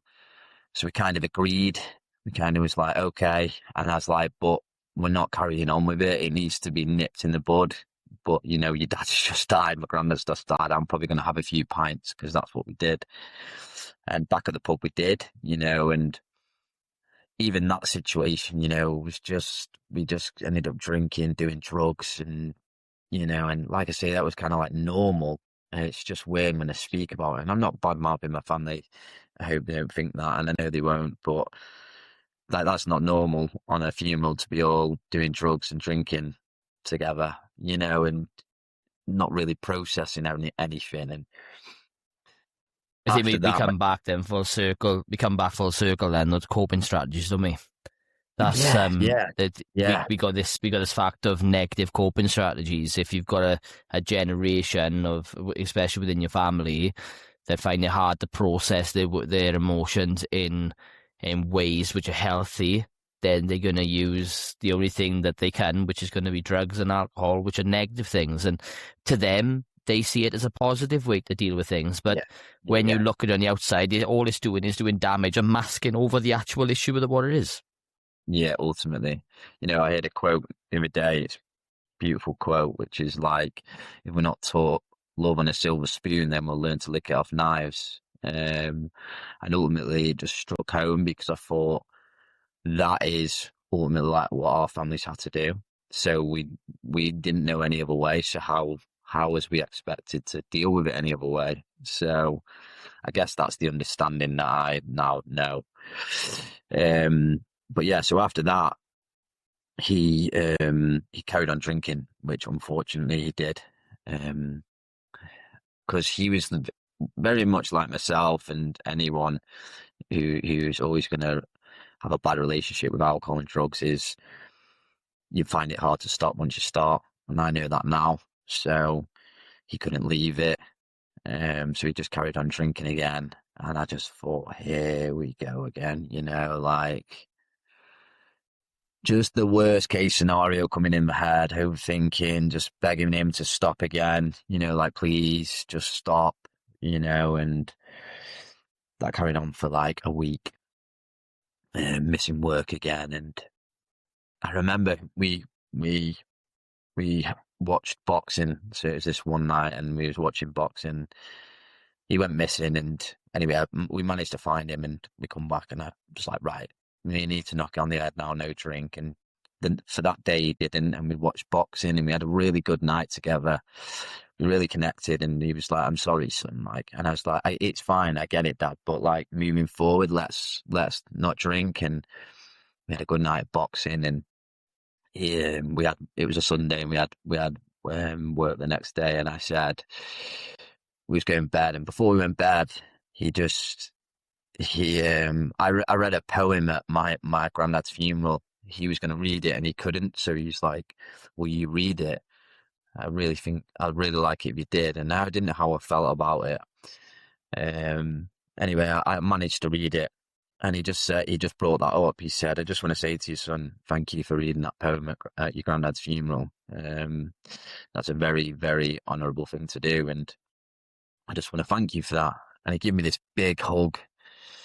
And he wasn't a big huggy person, and it was like the best hug I've ever had in my life. He wrapped his arms around me and he grabbed my face and gave me a kiss on the head, and he was like, "I love you, son." And he said, "Do you know what I want to tell you? I'm so proud of you." Now, he didn't really say much like that either. And he said, "I've just realised you've finally become a man." And he's like, "You're not no longer my little boy." So to hear them words from your dad was like, that's honour, and a really powerful moment that will always stick with me. I didn't know how to take it. I remember being like, "Get off me, what you being all soft for?" Because that's how he was. And he was like, "Shut up, right, I'm going to bed," kind of thing, and off he went to bed. And I remember waking up in the morning, and I woke him up in the morning. I was like, "Right, Dad, let's go to work." And he was like, he looked tired, man. He looked tired, and he was like, "I'm not going to come in today, son." He said, "But I promise you, I'll be in tomorrow." I was like, "Come on, Dad." And he was like, "I promise you, son, I'll be in tomorrow." And I just remember looking into his eyes and seeing how tired he was, and just thinking something's not right. But he hadn't drank the night before, So I was just like, "Okay, Dad, I'll see you later." And I headed out to work with my uncle, and we went to work, and I remember like work asking where my dad was, and it was starting to become a problem now. So I remember messaging my dad like, "Come on, you need to like make sure you're in tomorrow. You need to pull it together. Please don't drink today," because I'm thinking he was going to drink today. And I had no response, and we carried on with the day. And me and my uncle, we went to boxing that evening, and I'd done a boxing circuit at the college, and I was really getting into my training at the point, because I was never into training. Like I said, I delved into it a little bit, and I was a really overweight kid and guy. I was always tormented for being fat, and I was really, really fat, and didn't look after myself much, and wasn't into training, whereas my family really were and really into boxing. So me getting into boxing as well, and my dad being able to see that, and him kind of being like, "You know what, son, I'm proud of you for getting into training." And so I was really like looking forward to getting home and telling my dad, and we'd done a seriously hard circuit, and I was like, I can't wait to tell my dad. And we was doing these box jumps overs, and I'd never done them before, so I was like, wait till I tell my dad that I've been doing these. And it was as I head home, and it was March, so it was dark nights, rainy. My uncle dropped me off, and I remember walking in the house that day, and it being very dark, just a light from the TV, music playing. I forgot to mention, like, my father's way of expressing emotions was playing music, and I learned that from a very early young age, that depending on what type of music played, you knew what kind of mood he was in, what emotions he was expressing, depending on kind of the vibe of music. And Jimi Hendrix was a mixed emotion one. It was either he was in a really good mood or he's on a deep one. And the song he was playing was like one of them, and it was very dark. And I remember shouting like, "Dad," and no response. And I remember like walking through, and you walk straight into, it was a terraced house, so you walk straight into the living room, and then through the living room there was a door to the kitchen, which we had the stairs that went up. And I remember like walking towards the kitchen, and it was pitch black, and I was like, "Dad," and just there was just no response at the time, like yeah. And I just remember seeing my dad. We had a chair underneath the stairs, and I just remember seeing him sat on the stairs, looking, slumped over, and I seen a bottle of vodka on the side, and I just was like, no, he's drunk. He's so fucking drunk, man. And I was so scared, man. So scared to approach him. I was panicking. And my uncle lived literally up the street, so from his back window you could see the front door of where I lived. And yeah, I had to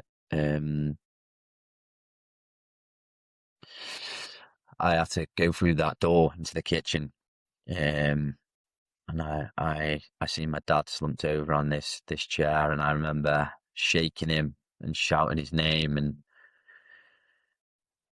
his body moved, but his head stayed still. And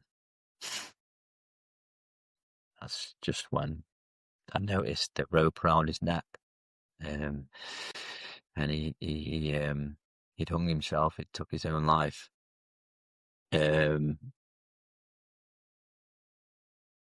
Yeah, that was tough, man.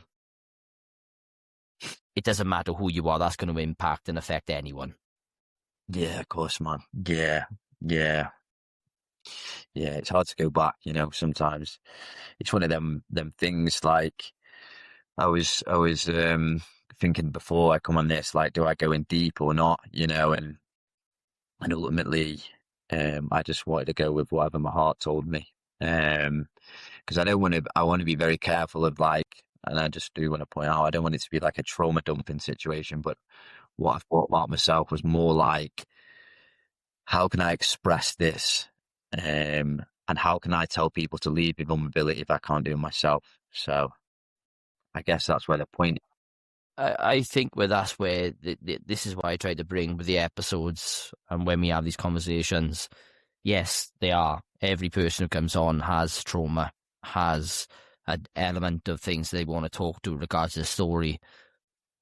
But on the back end of that is looking at where you've come and where you are now. And you've used parts of your story so far to talk about the impact you've had on your little one, and about you with integrity and everything, and looking at what you're doing now. And that's massive kudos to yourself. So even though sometimes when people listen to it go, oh, this can be very emotional and everything, it's very, very empowering and very, very moving to think that even though people can be at the lowest and they can see these things, they can not only recover, but they can also just bounce back to become better versions of themselves. And that's what you are doing now. You are an inspiration to people around you, not just for your family, but for the people back in the council estates, people who haven't got a voice, who have been through these scenarios and they don't know how to process them. You're an incredible person. I won't stop saying that either. You are, looking at where you've been from. So never, some people will look at it and go, oh, this is like a trauma dump, but it really isn't. It really, really isn't, because it's empowering, it's moving, and it's inspirational. Yeah, I appreciate that, buddy. I do appreciate that. I do appreciate that. Ultimately, I think for me, it was more like the message of, like, how do we get a better understanding, and how do we tell people to lead forward with vulnerability if we're not going to do it ourselves, essentially. So I didn't know what I was going to say coming into this. I'm not going to lie. So, but yeah, I led with vulnerability. So, in the hopes that the thing is my story is one of many, and we're seeing it a lot, and just the impacts that suicide can have on people, and understanding why people get to that point where they think they have to end their life. And now people understand why, because I haven't ever shared my story. So this is the first time. I did share it one time with some friends that was videoed for a charity event, but we never released it. I had no intention of releasing it, but more of a processing kind of thing. So yeah, this is like the first time I've ever had a chance to share it. I haven't even really shared this with many people that I'm close to, so. And I'm incredibly grateful. I'm incredibly grateful that the people like yourself, and I've had other people come to me and said, look, we feel safe coming on and talking about the story now. We can navigate it, and I think that's the power of what these discussions do. They allow people to go, okay, let's just go through it and let's start talking about it, because people will listen to this and people will learn. They would go, I've been there, and I used to battle with this sometimes and think, well, how do I know? How do I know that people listen? You probably will never know, but it's knowing that there will be people out there who listen to it and go, okay, I've been there. I understand it, and I understand it. Even look, imagine your chemistry to your maths teacher sitting and going, "Oh shit."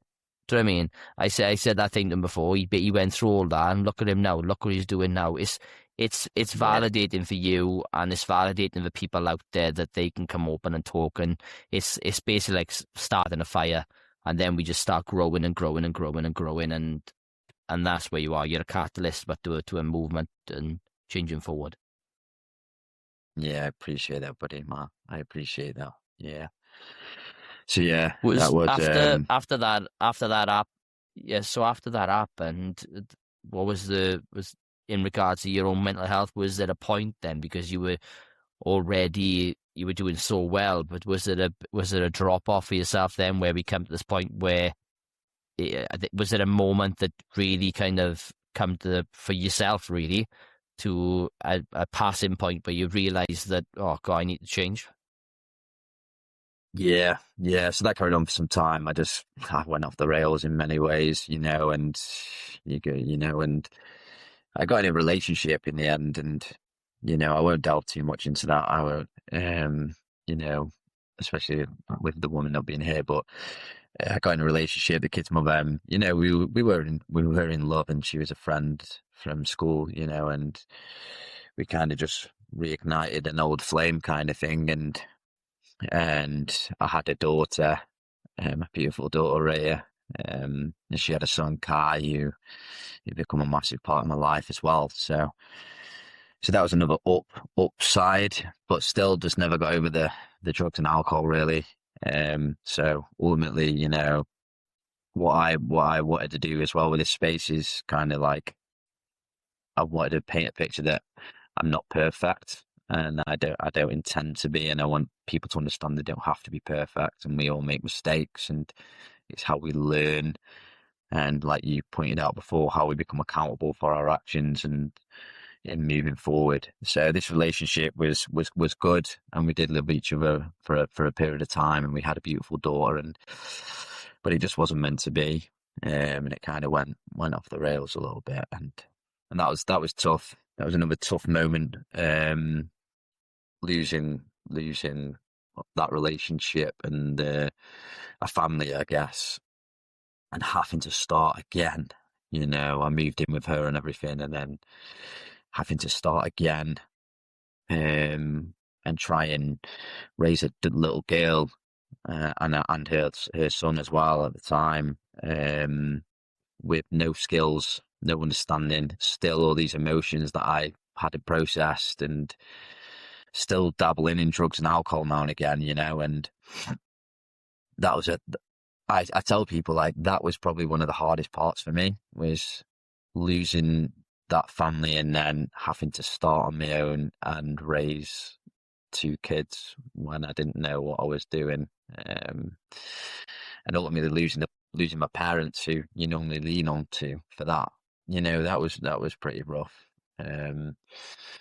So that was the first time I realised that I needed to change. Really, was when I had my daughter, realising that it's not just about me anymore.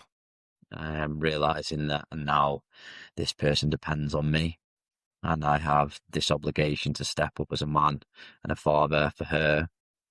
So that's where I did actually start understanding that the way I'm approaching things isn't right, and I need to start doing some work. And then that's when I started learning about self-help and self-development, and really got into my training, and really started pinning these things down. But I had this issue where I would do really well for a period of time, not drink, get fit, everything would be working out, and then all of a sudden I'd just crash and go off the rails. It's like, how I explain it now is, I hadn't set a strong foundation, so I was trying to build on an unsteady foundation. And every time I got to the roof point, I put the roof on top, and everything collapsed. And I couldn't understand why. So I was, I delved in and out of relationships, and never could hold a relationship down. Always avoiding him, almost get involved and then find reasons why it wouldn't work. And, I was going through that as well, and letting women down when I shouldn't have been, carrying more and more guilt and shame. And for me, the ultimate turning point was I got in a relationship with this woman, and she's a lovely soul, and it was kind of the first relationship where I felt kind of what love should feel like in a way. It wasn't perfect, but she kind of accepted me for who I was a little bit, for what I let her in. I didn't never let anyone in. I was still carrying a strong mask. She said she loved a version of me, but she showed me kind of how love should be. But I had this inbuilt system that love wasn't safe. So I was always trying to find problems in a relationship. And if there wasn't any, ultimately I was trying to create them. So then I felt safe, which I now realize, and it sounds crazy, but I see this a lot nowadays, and it's like if you're used to chaos and then you go into like a normal relationship, you try and find the chaos in the relationship, and if you don't, then you'll try and create it. And we were together for some time, and she was a good woman. She is a good woman, and I had then slipped back into drugs and alcohol. But this time I got really bad, look, I've made many mistakes in my life, and I'll be the first to admit them. I sold drugs as well, sold cocaine. I used and abused drugs and alcohol. I've lied, I've cheated, I've been a thief, and I will admit them and kind of own them now, and because I've been able to understand them. But with this relationship, I kind of delved into the drugs really bad, to the point where I was doing cocaine without drinking Monday through to Sunday, and hiding that and masking that and pretending that I was fine, and her realizing that she's losing me and I'm pushing her away, but not quite understanding why and what was going on, because I was hiding it all. And yeah, I reached a point where the relationship broke down because of me, and ultimately I ended up being unfaithful, and what I realized is my actions now weren't just hurting me, they was affecting loved ones too, and people that really did care for me. So now I'm in a point in my life where I'm starting to meet people that actually do care about me and care about my feelings, and then they're the ones that I'm affecting now because of my actions.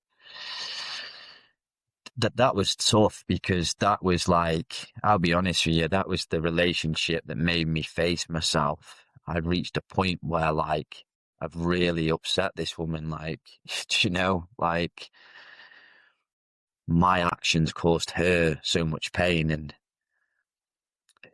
I was becoming the very person I was scared of. I was becoming the man that I was always afraid to be. I wanted to be this like strong provider, this kind, caring man that I always strove to be, but ultimately I was doing the opposite. And that's where we go back to ego, isn't it? Talking about ego and how we all put on this mask, and then we can talk the talk, but sometimes not walk the walk. And I noticed that across there now. So I had to step up at that point. I had to change, because I had no other way, because I'm not just affecting myself now, I'm affecting others. And that hit me hard. That was tough, because I had to face myself now, because she didn't deserve that. So yeah, I'm not gonna lie, that hit me harder than most things. because It's now really, it's really interesting hearing you talk about that, because one of the things that I realized a long time ago is that, and I think when we're talking about you having highs and lows and having lots of success and then failing, it's like a self-destruct button that we normally put within ourselves. And yeah, for a long period of time, the reason why the forced process is that I was in denial, then I acknowledged. I lived in a period of acknowledgement for a long period of time, hurting people's feelings similar to what you were doing. And then I kept thinking, I'll hold myself accountable. I'll hold myself, it's my problem. But what I didn't do is I didn't accept things. And yeah, then when I reverse that back then, I would accept that I'm probably a fuck up and a failure and I do these things.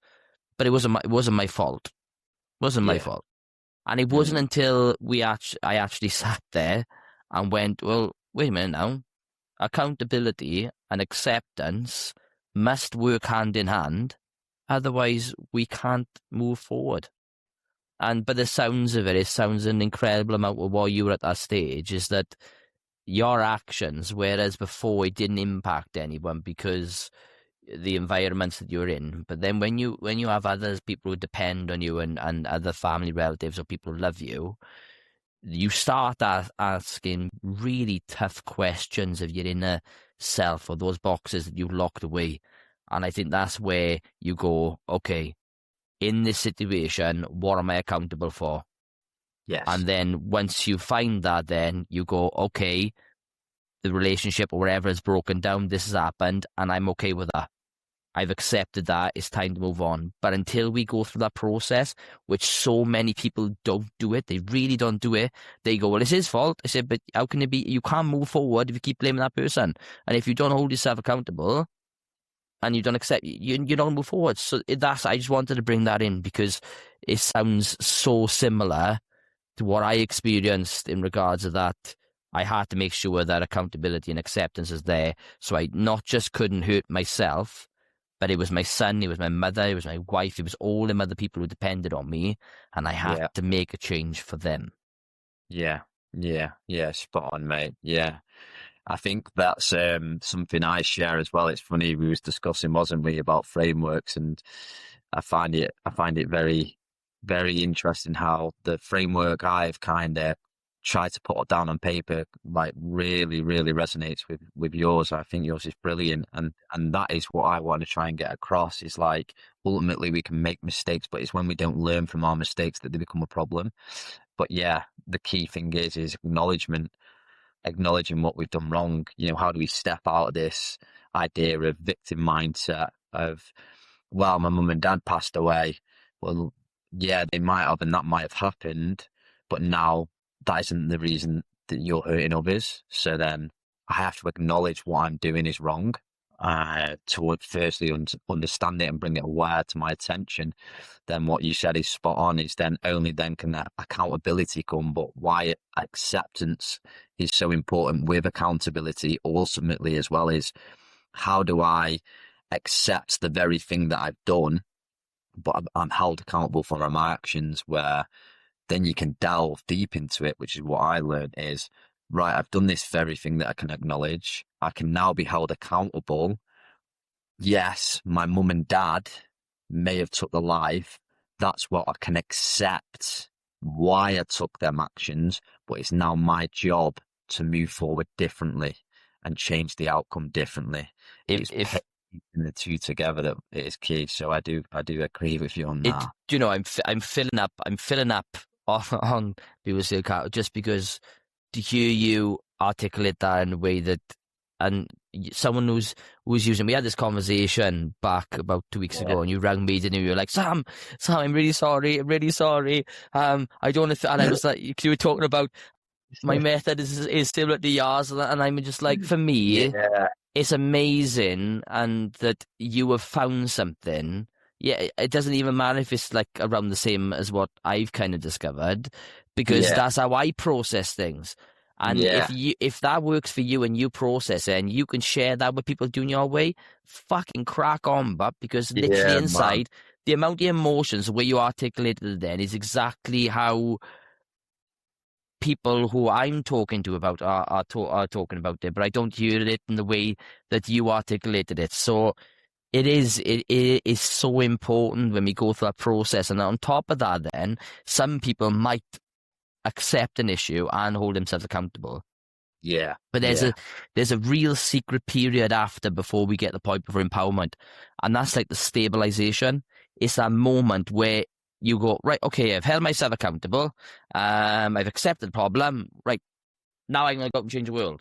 Well, yeah, well done. But there needs to be a period where you start living that and instilling it in everyday life, how you go about your things. You go about your day with purpose. You instill these things, and it works and works and works. For me, it took 7 years of driving a lorry, listening to podcasts and listening to books. I'm not saying everyone else is going to be like that, but that's how long it took for me. But there needs to be a time where once you get that, you stabilize. You preach the words that you deliver, and you embed it into your life, and then you can start reaping the rewards while you sow then. Yeah, that's spot on. It is funny how I said that when I phoned you, I was like, because I'm like, I don't want to be stepping on anyone's toes, man. You're like, it's fine, but I found it very interesting how the methods we use are actually the same in a way. They're very similar. Well, that's a good thing, right? It must mean, and we've come up with them based upon our lived experiences. So ultimately, they coincide with one another. So what I say is like what you said, that stabilization period. I agree. You need a period of time to stabilize and understand and embed them. So that's where I come on about foundations. It's rebuilding foundations so you can build upon them. So what I say is after the accountability and acceptance, because the acceptance is what removes the guilt and shame. Because you cannot move forward and accept something if you're in this guilt and shame cycle. And part of the stabilizing period, like you said, and I believe is like the key. What was the key for me is awareness. Bringing awareness into your life to be aware of your thoughts, your feelings, your actions, emotions, and embedding that. That's what, for me, changed my life. It was understanding how I'm thinking, how I'm feeling, what my thought patterns are, what my process is. So I'm guessing that's what you're saying for stabilization. That allows you to enable to embed that. And then yours is empowerment. Mine is action, which is very similar. It's now I can take action. Until that moment, I can't then take action. But what I noticed is it's the small, consistent actions done over time that have the biggest impact. It's starting with a new foundation. Then you can start brick by brick, put the building blocks in place, then the roof on top. But then it doesn't end there. It's just this ever expanding thing that you can learn. And then that's when you can get creative. And I call it the creativity moment, is once you've built this strong structure I heard this quote that was beautiful the other day, and it was from someone actually who took their own life. And I hope it's okay bringing them into this space. I had a friend with I chat with my friend called Nat, and it was her cousin. And I just want to bring him into this space because what she shared with me is beautiful. And I want people to know this as well. Is one of his quotes was, "Make sure you be the lighthouse, not the tugboat." And what that symbolizes, that the lighthouse is the one that shines the light in the dark, and it stands strong, it weathers the storms, it's built on a strong foundation, it goes with the waves, it rides the waves, and it stands strong and weathers storms. Whereas the tugboat, when you try and pull people along and yourself along, is ultimately the boat gets damaged, and then the boat starts to stink, and rather than being the tugboat, you end up pulling people down, or people pull you down. So it's how do we build a strong foundation to become a lighthouse? So I just wanted to share that with you because I think that's a good way to honor it, because what a brilliant way to look at it and what a perspective to look at things, That is a beautiful way of looking at it. And, if you look at all the books the psychologists read from, and all of those books and theories have been created off the back of studies from people like us. And Yeah. we're at the stage now where you got third party sectors like what you're doing, what I'm doing. There's lots of other things as well. We are now bringing that knowledge and that lived experience to people, whereas before this didn't happen. In order to find these kind of insights of how people perceive the world, the success stories, you'd have to go to a psychologist or read in a book and everything. Now we've got platforms like your TikToks, and you've got your LinkedIn spaces where you can connect, and you've got podcasts, YouTube videos. There's so much out there now that you can directly go to the source of where that person gained that knowledge from. And I that's why I find like that what you're doing there now, the amount of people you will change where you're from, the amount of things people like I'm only at the moment, I'm doing a 6-week workshop with the Forge method within Blaenau Gwent. Tiny place within South Wales. But for me, they've just bought like 400 of my books, and they're using that now to not educate, but to support people back in Blaenau Gwent. I'm happy as a pig of shit. Because for me, that's I just want to be able to make that impact on small scale. So if you had lots of different people now around the UK who listen to these podcasts, feel empowered, start creating methods, and we're all working under the same umbrella. So that's all it is. All we're doing, the way that you have packaged it and the way that I have packaged it is exactly the same way. It's just delivered in a different methodology. So as long as we're there helping people and it's there for the right cause, I really don't see any harm in it whatsoever, because it's better than not doing anything, people not feeling supported, and then ultimately and tragically, especially within this story, taking their own lives. And you've mentioned your mum and dad, and you've also mentioned your friend's cousin as well. It's an ongoing trait, and that's why it's important that we learn. And the way that you've articulated your journey and how you've built your methodology of seeing two parts of suicide and the impact that's had on you, but then what you've learned from that and how you can take that forward, it gives people strength in a world which is scary, it's intimidating, but yeah, that's why I've loved this conversation, like, because we've got so much in common. Yeah, I said that to man. you before because of what you've been through, what I have been through, but coming together then and going, hey, guess what? I've got this methodology, you've got this methodology, how does it work? And we just learning off each other, and that's how we can go Yeah. out there and benefit the world then on top of it.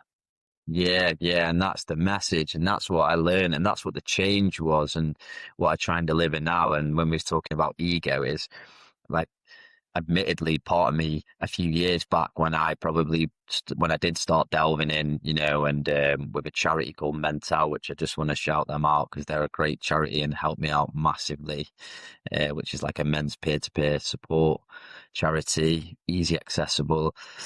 But yeah, I was discussing this the other day and just really being honest with myself, and how do we learn about ego, and how do some people may do things, and I'm not trying to name anyone, but for me there was a period, admittedly, I was trying to delve in that to make me feel better, to help others, and leading with ego, and then understanding.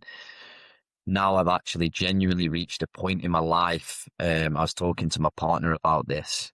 She's great to discuss stuff like this with. She understands it all. She's brilliant. And we was ultimately discussing, because I can be honest with her as well, which is great. So I was like, there is parts of my life where, like, for example, I was doing it from my ego standpoint, potentially quite a few years back.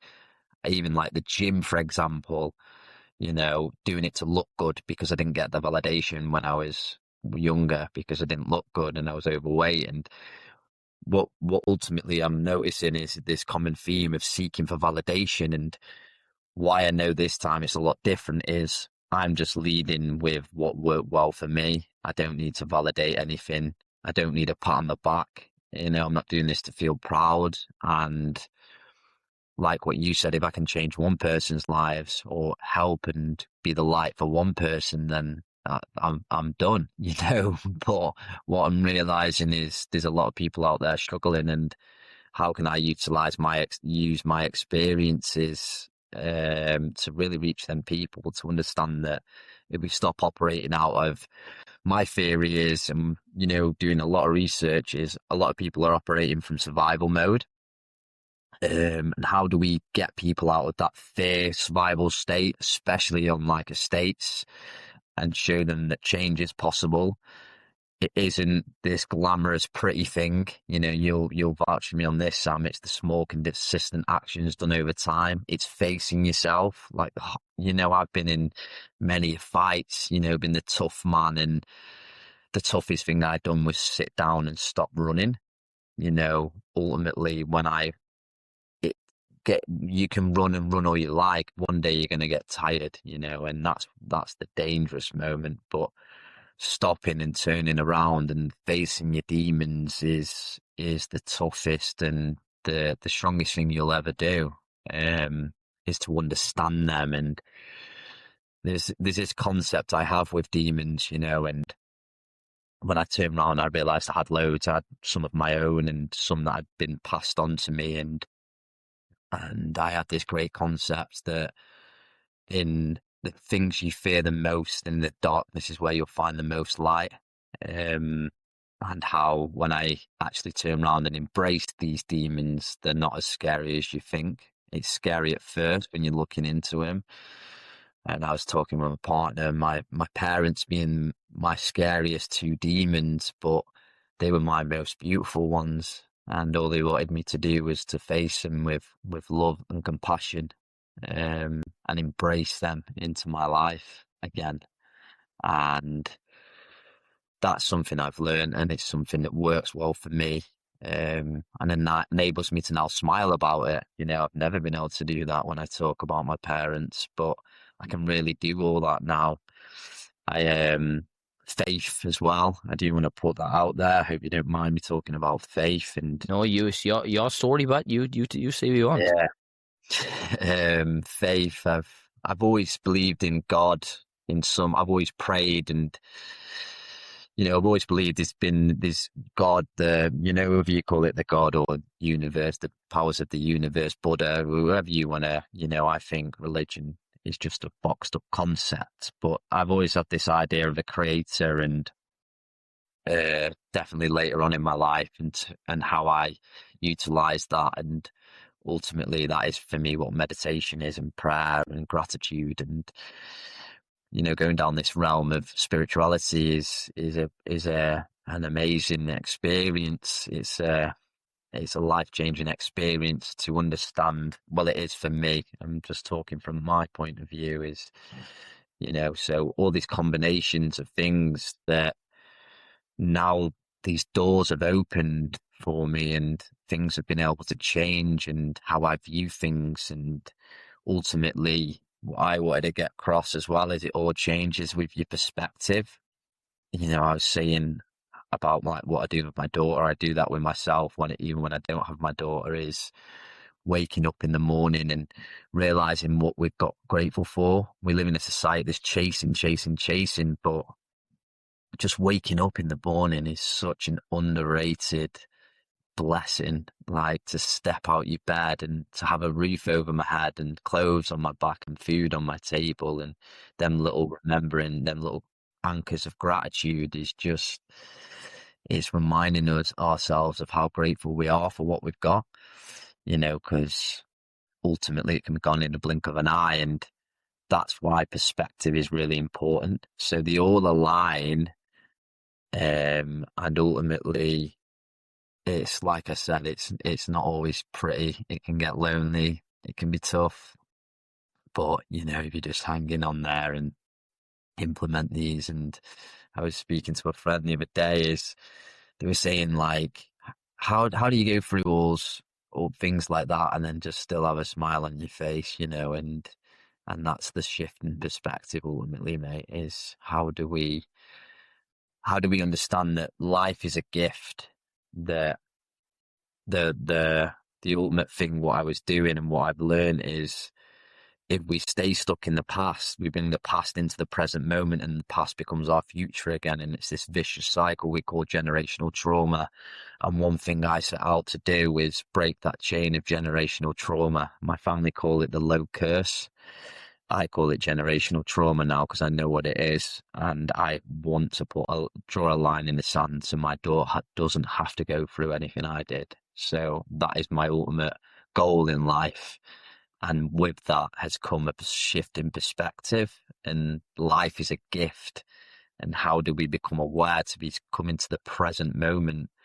And it's funny how we call it the present moment because it's a gift. We stay stuck in the past, we relive the future, There's a fascinating quotation. Out of all, and it's my favourite ever, one of my favourite ever films.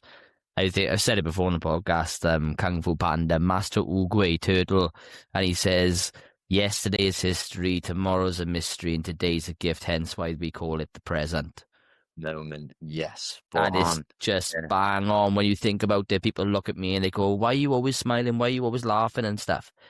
And I think what's really touched me about this episode, and as we come towards the end, is how you've just said then that I think when your perspective of what you've seen and what you've experienced, it changes how you look at the world.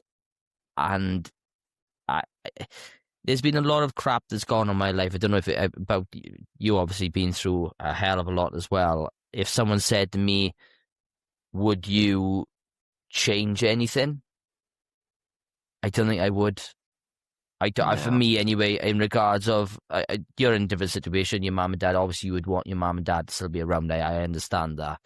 But for me, in regards of like being horrifically bullied when I was younger, having the identity crisis, going to Thailand, experience all them horrific things, having like 3 massive relapses, 2 attempted suicides, and all these different things that have gone on, I generally don't think that I would take any of it back, all the suffering, because it's just allowed me now from a different perspective to go, what have I learned? All that, what happened before me is totally history. The future is exciting, but the most important moment now is being here. And that's why when we're in these conversations like this, I don't even notice how long we've been talking for. We've been speaking like 2.5 hours. But it's nearly 2.5 hours. I know. But it's literally because we've been in this moment talking and sharing, and that's, if anyone could take any bit of advice from me as well, is that the present moment is the most important thing that you can focus on, whether that's being with your loved ones, whether that's looking after yourself, being with your children, anything. But here is way more important than what's happening tomorrow, and whatever happened yesterday is fucking gone. You haven't got to worry about it. It's gone. It really is. So, amen, because I agree. I wouldn't even change anything ultimately. Even my parents, like, I'd love them to be here, and I obviously I would, but ultimately all the pain, the suffering and all that, and what I've learned is it all goes hand in hand. You can't have pain and suffering without love and joy. So embrace every moment as it comes, and you nailed it on the head. Alan Watts, one of my favorite philosophers, is just brilliant, and how he alludes to the fact that the only thing we have is the present moment. The past is no longer real. It's just a fragment of time, and the future it doesn't even exist. Anxiety is the future. Depression is the past. The real life starts in the present moment. So yeah, I want to share that too, brother.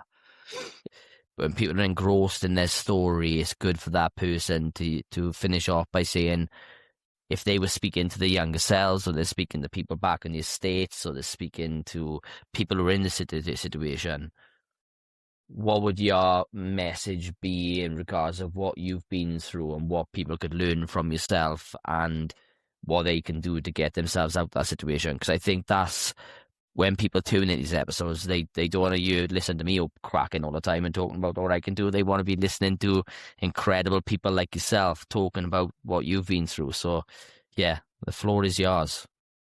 Yeah, so that's an interesting question. Referring to my younger self, I've been doing a lot of reflection recently, and if I could speak to my younger self, I'd just tell him how proud I am. And even when I think how he got through that, fair play to your kid. I feel like I'd say to him, it's my time to take over now, kid, and you can go and be a kid again and enjoy it, and thank you for getting me this far, because without you, I'd never be here. So Yeah, that's a big, I owe him a lot. I owe my younger self a lot. Passing a message on. Yeah. I think we've touched on quite a few topics tonight. But ultimately for me, the key is awareness, because only when we're aware and only when can we become aware of our thoughts and our feelings and really feel and tap into that. Our thought processing system is, once we're aware, we can come into the present moment. And being in the present moment is living. Everything above that is just existing. And I'm seeing that. So people on the estates as well is like, it's the small, consistent actions.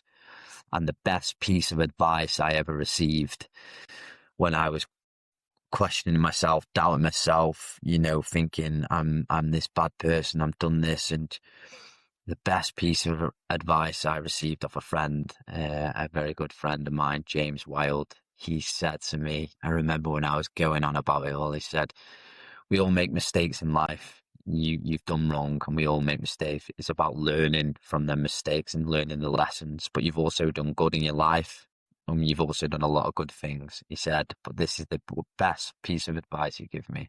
He said, you are allowed to change. And it was that piece of advice that allowed me to start changing, was when someone gave me permission to change.